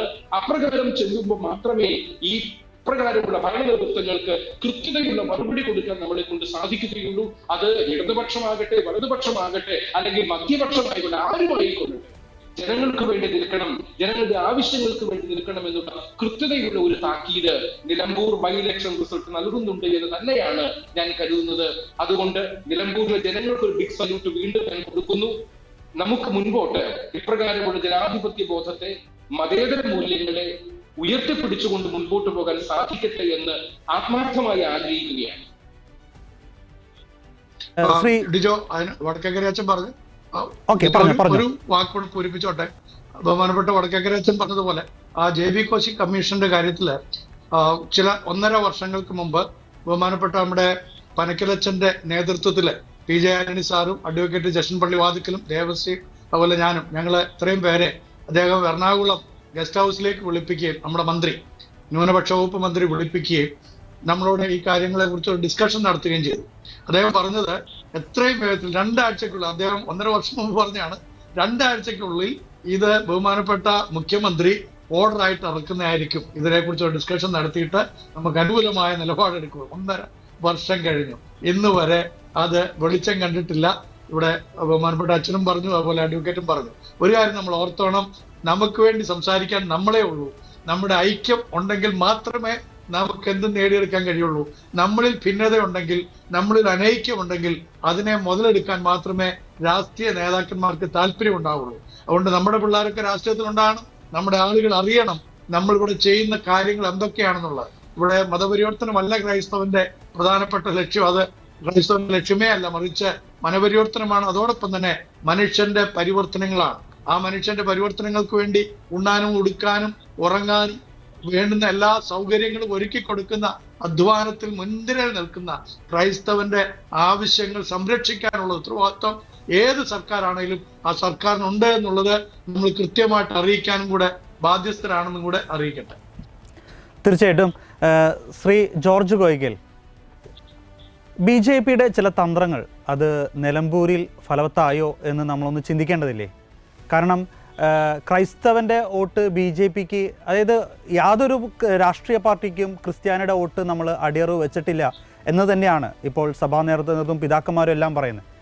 എല്ലാ രാഷ്ട്രീയ പാർട്ടികളിലും ക്രൈസ്തവരുണ്ട് പ്രത്യേകിച്ച്. പക്ഷേ ചില കോണുകളിൽ നിന്ന് ഇപ്പോൾ നിലമ്പൂരിൽ ഒരു ക്രൈസ്തവ സ്ഥാനാർത്ഥിയെ വെച്ചത് ക്രൈസ്തവൻ്റെ വോട്ടുകൾ ഏകീകരിക്കാൻ വേണ്ടിയാണ്, അല്ലെങ്കിൽ ക്രൈസ്തവൻ്റെ വോട്ടുകളെല്ലാം BJP സ്ഥാനാർത്ഥിക്ക് പോകണമെന്ന തരത്തിലൊക്കെ ചില ചർച്ചകളും സോഷ്യൽ മീഡിയ ക്യാമ്പയിനുകളും എല്ലാം വന്നിരുന്നു. അത്തരത്തിൽ ഒരു മാറ്റം നിലമ്പൂരിൽ ഉണ്ടായിട്ടുണ്ടോ? ഇലക്ഷൻ റിസൾട്ട് നോക്കുമ്പോൾ അത്തരത്തിൽ, കാരണം കഴിഞ്ഞ വർഷം 2021 അവർ നേടിയ 8595 വോട്ടുകൾ, അതിൽ നിന്ന് വെറും 100 ചില്ലാനം, അതായത് അത്രയും ഇല്ല, 8648 വോട്ടുകൾ മാത്രമാണ് BJPക്ക് നേടാനായത്. വോട്ടിംഗ് ശതമാനം വെച്ച് നോക്കുമ്പോൾ അതിൽ കുറവും വന്നിട്ടുണ്ട്. ഇന്ന് BJPയുടെ സ്ഥാനാർത്ഥി മോഹൻ ജോർജ് പറഞ്ഞു BJP രാഷ്ട്രീയക്കാരെല്ലാവരും കോൺഗ്രസിന്, UDFന് വോട്ട് ചെയ്തു, അതുകൊണ്ടാണ് തോൽക്കാനിടയായതും എന്നെല്ലാം ഇന്ന് പ്രസ്താവന ഇറക്കിയിട്ടുണ്ട്. അപ്പോൾ അത്തരത്തിൽ ഒരു AKCCയുടെ ഒരു സാമൂഹിക, സീറോ മലബാർ സഭയുടെ സാമൂഹിക അല്ലെങ്കിൽ രാഷ്ട്രീയ സംഘടനയുടെ പ്രസിഡന്റ് നിലയ്ക്കും കൂടി ചോദിക്കുകയാണ്. അപ്പോൾ അത്തരത്തിലൊക്കെ ഒരു നീക്കുപോക്ക് ഉണ്ടായിരുന്നോ നിലമ്പൂർ? അതിനകത്ത് നമ്മൾ വളരെ ശ്രദ്ധാപൂർവം കാണേണ്ട ഒരു കാര്യമുണ്ട്. നീതിക്ക് വേണ്ടിയുള്ള നമ്മുടെ നിലപാടുകളെ ദുർവ്യാഖ്യാനം ചെയ്യുന്ന ഒരു പ്രവണതയാണ് ഈ അടുത്ത കാലത്തായിട്ട് വരുന്നത്. നമ്മൾ കോഴിക്കോട് സമ്മേളനത്തിലും താമരശ്ശേരിയിലെ സമ്മേളനത്തിലും എല്ലാം നമ്മൾ ഉന്നയിച്ച, പ്രത്യേകിച്ച് സമുദായ സംഘടന എന്നല്ല, വളരെ ആലോചിച്ച് തീരുമാനിച്ച് നമ്മൾ പറഞ്ഞൊരു കാര്യം, 2 പ്രധാനപ്പെട്ട പ്രസ്താവനകളുണ്ട്. ഒന്ന്, നമ്മളെ വേണ്ടാത്തവരെ നമുക്കും വേണ്ട. അത് ക്രൈസ്തവ സമുദായത്തിന്റെ വില്ലായ്മയിൽ നിന്ന്, കണ്ണീരിൽ നിന്ന്, വേദനയിൽ നിന്ന്, അവഗണനയിൽ നമ്മൾ ഉയർത്തിയെടുത്തൊരു മുദ്രാവാക്യമാണ്. ഭരണകക്ഷിക്ക് നമ്മളെ വേണ്ടെങ്കിൽ അവരെ തെരഞ്ഞെടുപ്പ് രംഗത്ത് പരാജയപ്പെടുത്താനുള്ള ബാധ്യത നമുക്കുണ്ട്. നമ്മളെ വേണ്ട, നമുക്കും അവരെ വേണ്ട. പ്രതിപക്ഷത്തോട് തന്നെ നമുക്ക് പറയാനുള്ളത്. അപ്പൊ അത്തരം ഒരു സാഹചര്യത്തിലുള്ള നമ്മുടെ നിലപാടുകളെ ദുർവ്യാഖ്യാനം ചെയ്താണ് കത്തോലിക്ക സഭ പുതിയ രാഷ്ട്രീയ സംഘടന ഉണ്ടാക്കാൻ ശ്രമിക്കുന്നുവെന്നോ, അതുമല്ലെങ്കിൽ അഭിമന്യ പാമ്പ്ളാനി പിതാവിന്റെ ഒരു പരാമർശത്തെ നമുക്ക് 50 രൂപ കൂടി തന്നാൽ, മീൻസ് നമുക്ക് ന്യായമായ ഒരു വില റബ്ബറിന് തന്നാൽ നമ്മൾ ഹൃദയം കൊണ്ട് അവരോട് ചേർന്ന് നിൽക്കുമെന്ന് പറഞ്ഞ ഒരു നിലപാടിനെ ഒരു രാഷ്ട്രീയ അടവ് തന്ത്രമായിട്ട് മാറ്റിയതിന്റെ ഒരു ബഹിർസ്ഫുരണമാണ് തീർച്ചയായിട്ടും അത്തരം കാര്യങ്ങൾ. ബിജോ, നമ്മൾ ശ്രദ്ധിക്കേണ്ട ഒരു പ്രധാനപ്പെട്ട കാര്യം, ഈ ഇലക്ഷനിൽ ഭരണപക്ഷത്തോടും പ്രതിപക്ഷത്തോടും ഉൾപ്പെടെ അതിനെയും BJP ഗവൺമെന്റിനോട് നമ്മൾ പറയുന്ന കേന്ദ്ര ഗവൺമെന്റ് ചെയ്യാവുന്ന ഒട്ടേറെ കാര്യങ്ങളുണ്ട്. ഈ വനസംരക്ഷണ നിയമത്തെ ആവാദചൂടം ചൂഴ്ന്നു നിൽക്കുന്ന കേന്ദ്ര ഗവൺമെന്റ് നിയമങ്ങളാണ് എങ്കിൽ ഈ മനുഷ്യനെ സംരക്ഷിക്കാനുള്ള ധാർമ്മിക ഉത്തരവാദിത്വം അവർക്കില്ലേ? അതിനാവശ്യമായ ഭേദഗതി വരുത്താനുള്ള ഉത്തരവാദിത്വം അവർക്കില്ലേ? കേരളത്തിൽ മലയോര മേഖല, പ്രത്യേകിച്ച് കർഷകർ നേരിടുന്ന നിരവധി പ്രശ്നങ്ങളുണ്ട്. ഈ മെയ് മാസം 15-ാം തീയതി സുപ്രീം കോടതി ഡിവിഷൻ ബെഞ്ചിൽ നിന്നും വന്നിരിക്കുന്ന ഒരു വിധി, ആ വിധി കേരളത്തിലെ എല്ലാ മേഖല, പ്രത്യേകിച്ച് ഹൈറേഞ്ച് മേഖലകൾ, മലയോര മേഖലകളിൽ ഏതെങ്കിലും ഒരു കാലഘട്ടത്തിൽ വനമെന്ന് വ്യാഖ്യാനിക്കപ്പെട്ട ഭൂമി പട്ടയം കൊടുത്താണെ പോലും അത് ഗവൺമെന്റ് ആവശ്യം ഉപയോഗിച്ചാണ് അത് തിരിച്ചു പിടിച്ച്, റവന്യൂ വകുപ്പിൽ തിരിച്ചു പിടിച്ച് വനഭൂമിയാക്കണമെന്ന് പറയുന്ന കേന്ദ്ര ഗവൺമെന്റ് നയം, അമെന്റ്മെന്റുകൾ. കേരള ഗവൺമെന്റിനോട് നമുക്ക് അതാ പറയാനുള്ളത്. മനുഷ്യരുടെ ഭൂമി, പട്ടയഭൂമി ക്രയവിക്രയം ചെയ്യുമ്പോൾ, കൈമാറ്റം ചെയ്യുമ്പോൾ അതിന് മേൽനോട്ടം വഹിക്കാൻ, അതിന് NOC നിരക്ഷേപ സർട്ടിഫിക്കറ്റ് തരാൻ വനം വകുപ്പിനെ ചുമതലപ്പെടുത്തുന്ന കിരാതമായ നടപടി, ഇതെല്ലാം നമ്മൾ ചോദ്യം ചെയ്യപ്പെട്ടെ. നിർമ്മാണ നിരോധനം എത്ര കാലമായി കേരളം നേരിടുന്ന വലിയ പ്രതിസന്ധി. സാധാരണക്കാരൻ എന്തോരം പണം ദുർവ്യയം ചെയ്ത് അവന്റെ നിലനിൽപ്പിന് ആവശ്യമായ കാര്യങ്ങൾ ചെയ്യാനായിട്ട് കഴിയുന്നത്. ഈ ഗവൺമെന്റിന്റെ നിലപാടുകൾ എവിടെയാണ് നിൽക്കുന്നത്? ഇവിടുത്തെ മുൻപത്തെ പ്രശ്നം ഇവിടെ സൂചിപ്പിച്ചു, ചെല്ലാനത്തെ പ്രശ്നം നമ്മൾ ചർച്ച ചെയ്തു. അപ്പൊ അങ്ങനെ നിരവധിയായ മേഖലകളിൽ നീതിക്ക് വേണ്ടിയുള്ള നിലപാടുകൾ എടുക്കാൻ പ്രേരിപ്പിക്കുന്ന ഒരു ഘടകമായിട്ട് കത്തോലിക്ക സഭ നിൽക്കുന്നുണ്ട്. മറ്റാരേക്കാൾ പ്രത്യേകിച്ച് കാർഷിക മേഖലയിൽ പതിറ്റാണ്ടുകളായി സമരഭൂമിയിൽ നിൽക്കുന്ന ഒരാളെന്ന നിലയിൽ എനിക്ക് കൃത്യമായിട്ട് പറയാൻ, ക്രൈസ്തവ സമുദായമാണ് എപ്പോഴും ഈ ഭൂമിക്ക് വേണ്ടിയുള്ള വലിയ പോരാട്ടങ്ങൾക്ക് നേതൃത്വം കൊടുക്കുന്നത്. കത്തോലിക്ക കോൺഗ്രസിലും ഒക്കെ നേതൃത്വത്തിൽ, സഭയുടെ നേതൃത്വത്തിൽ, രൂപതകളുടെ നേതൃത്വത്തിൽ അതിനെല്ലാം രാഷ്ട്രീയമായി ദുർവ്യാഖ്യാനം ചെയ്തൊരു പ്രവണതയുണ്ട്. അത് മാത്രമാണ് തീർച്ചയായിട്ടും കാണാൻ കഴിയുന്നത്. എനിക്ക് അച്ഛൻ സൂചിപ്പിച്ചതിന്റെ ബാക്കിയായി പറയാനുള്ള പ്രധാനപ്പെട്ട കാര്യം, നിർമ്മാണ നിരോധനം ഉൾപ്പെടെ വനം വകുപ്പിന് അന്യായമായ അധികാരം നൽകി കർഷകരെ പീഡിപ്പിക്കാൻ ശ്രമിക്കുന്നത് ഉൾപ്പെടെ, നമ്മുടെ ഈ തൊമ്മൻകുത്തിലെ കുരിശു പറിച്ച സംഭവം ഒക്കെ നമ്മൾ അതിനോട് ചേർത്ത് വെച്ച് വായിക്കണം. ഈ ഭൂമി മുഴുവൻ വനമാക്കി തീർക്കുവാനുള്ള ഗൂഢശ്രമങ്ങളുടെ ഫലമായി വനം വകുപ്പിന് കൂടുതൽ അധികാരങ്ങൾ കൊടുക്കുന്നത്, ഇതൊക്കെ നമ്മൾ എത്രയോ കാലമായി കണ്ണുനീരോടുകൂടി വിലപിക്കുകയാണ്. ഇത്രയോ കാര്യമായി അതിശക്തമായ പ്രതിഷേധങ്ങളും പ്രക്ഷോഭങ്ങളും സംഘടിപ്പിക്കുക. ഒന്നും കണ്ടില്ലെന്ന് നടിക്കുന്നവരോട് നമുക്ക് പകരം വീട്ടാൻ, ആ വാക്ക് തന്നെ ഞാൻ ഉപയോഗിക്കുകയാണ്, മധുര പ്രതികാരം തീർക്കാൻ കഴിയുന്നത് തീർച്ചയായിട്ടും ഈ തെരഞ്ഞെടുപ്പ് കാലഘട്ടത്തിലാണ്. അതുകൊണ്ടാണ് ഞാൻ ആദ്യത്തെ വേളയിൽ ഞാൻ സൂചിപ്പിച്ചു വന്നത്, ഇത് ഭരണപക്ഷത്തോടും പ്രതിപക്ഷത്തോടും അത് തന്നെയാണ് നമുക്ക് കേന്ദ്ര ഗവൺമെന്റിനോട് പറയാനുള്ളത്. ഇവിടെ വനങ്ങൾ സംരക്ഷിക്കപ്പെടണം, വന്യമൃഗങ്ങൾ സംരക്ഷിക്കപ്പെടണം. ആർക്ക് വേണ്ടി? അത് മനുഷ്യന് വേണ്ടിയാണെന്നുള്ളത് കാര്യം മറന്നു പോകരുത്. മനുഷ്യന് വേണ്ടിയാണ് വനങ്ങൾ സംരക്ഷിക്കപ്പെടേണ്ടത്, മനുഷ്യന് വേണ്ടിയാണ് വന്യമൃഗങ്ങൾ സംരക്ഷിക്കപ്പെടേണ്ടത്. അതല്ലാതെ വള്ളം അത് വെള്ളത്തിലാണ് കിടക്കേണ്ടത്. വെള്ളം വള്ളത്തിൽ കിടന്നാൽ സർവനാശമാണ് ഫലം. ഇന്ന് മലയോര മേഖലയെ നമ്മൾ അനുഭവിക്കുന്ന വലിയ പ്രതിസന്ധി അതാണ്, വലിയ ദുരന്തം അതാണ്. കാർഷിക മേഖല അനുഭവിക്കുന്ന വലിയ പ്രതിസന്ധി അതാണ്. അതുകൊണ്ട് നമ്മൾ അത്തരം കാര്യങ്ങളിൽ നിലപാട് സ്വീകരിച്ചിട്ടുണ്ട്. ഞങ്ങളെ വേണ്ടാത്തവരെ ഞങ്ങളും വേണ്ട എന്ന് വെക്കുമ്പോൾ അത് മാർക്സിസ്റ്റ് പാർട്ടിക്കെതിരാണ്, അല്ലെങ്കിൽ കോൺഗ്രസിനെതിരാണ്. ഇവരെല്ലാം കേന്ദ്ര ഗവൺമെന്റ് BJP-യോട് ചേർന്ന് നിൽക്കുന്നു എന്ന് പറയുന്നവർ വ്യാഖ്യാനിക്കുന്ന നിലപാടുകൾ തികച്ചും തെറ്റാണ്. അത് തീർച്ചയായിട്ടും നമുക്ക് പ്രോത്സാഹിപ്പിക്കപ്പെടാവുന്നതല്ല. അത് മലർപ്പൊടിക്കാരന്റെ സ്വപ്നം പോലെയാണ് അതിന്റെ സ്വപ്നം കാണുന്നത്. നമ്മൾ അത് ആരോടും, സഭയാട്ടെ സമുദായ സംഘടനയാട്ടെ, ആരോടും നമ്മൾ അത്തരം വാക്കുകൾ പറഞ്ഞിട്ടില്ല. അതുകൊണ്ട് നിലമ്പൂര് കൊണ്ട് പേര് മാത്രം ക്രിസ്ത്യാനി ഏതെങ്കിലും പാർട്ടി നടത്തിയെടുത്ത് അവിടെ കൊടുത്ത NDA-യുടെ ചിഹ്നത്തിൽ നിർത്തി മത്സരിപ്പിച്ചാൽ ഉടനെ കത്തോലിക്കരെല്ലാവരും അങ്ങോട്ട് ഒഴുകിയെത്തുന്നു, അദ്ദേഹത്തെ ജയിപ്പിക്കും, അങ്ങനെയൊക്കെ സ്വപ്നം കാണുന്ന മലർപ്പൊടിക്കാരുടെ സ്വപ്നമല്ലേ? നമുക്കെവിടെയാ നീതിക്ക് വേണ്ടിയുള്ള നിലപാടാണ്. അച്ഛൻ ജോൺസൺ സൂചിപ്പിച്ച പ്രധാനപ്പെട്ട കാര്യമാണ്. ഇന്ത്യയുടെ സ്വാതന്ത്ര്യ ചരിത്രത്തിൽ, ഇന്ത്യയുടെ സ്വാതന്ത്ര്യാനന്തര കാലഘട്ടത്തിൽ എത്രയോ കൃത്യമായ രീതിയിൽ പൗരബോധത്തോടുകൂടി ഉത്തമ പൗരനെ പോലെ നിന്നുകൊണ്ട് ഈ രാഷ്ട്ര നിർമ്മിതിക്ക് വേണ്ടി പരിശ്രമിച്ചിട്ടുള്ളവരാണ് ക്രൈസ്തവർ. അതിന് നേതൃത്വം നൽകിയവരാണ്, അത് കനത്ത സംഭാവന നൽകിയവരാണ്. വിദ്യാഭ്യാസ രംഗത്ത്, അജപാല ശുശ്രൂഷ രംഗത്ത്, സാഹിത്യ രംഗത്ത്, വായനയുടെ രംഗത്ത്, എത്രയോ മേഖലകളിൽ നമുക്ക് സാധ്യമായതെല്ലാം ഈ ക്രൈസ്തവ സഭയുടെ നേതൃത്വം ചെയ്തതാണ്. അപ്പൊ നമ്മുടെ പ്രതിസന്ധികളെ, പ്രശ്നങ്ങളെ അവതരിപ്പിക്കുമ്പോൾ അതിനെ രാഷ്ട്രീയവൽക്കരിക്കുക, അതിലുപരി രാഷ്ട്രീയമായി വക്രീകരിക്കുക, അത് ശരിയായ നിലപാടല്ല. അത്തരം സ്വപ്നങ്ങൾ കാണുന്നവർ മൂഢസ്വർഗത്തിലാണ്. അതേ നമുക്ക് അവരോട് പറയാനുള്ളൂ. നീതി നടപ്പിലാക്കണം. അത് JB കോശി കമ്മീഷൻ റിപ്പോർട്ടിന്റെ കാര്യത്തിൽ, പാലോളി മുഹമ്മദ് കുട്ടി കമ്മീഷന്റെ കാര്യത്തിൽ കാണിച്ച സ്പീഡ്, അവധാനത, സ്നേഹം, പ്രതിബദ്ധത, അതൊന്നും എന്തിയ ജസ്റ്റിസ് JB കോശി കമ്മീഷന്റെ കാര്യത്തിൽ കാണിക്കാൻ കഴിയാത്തത്?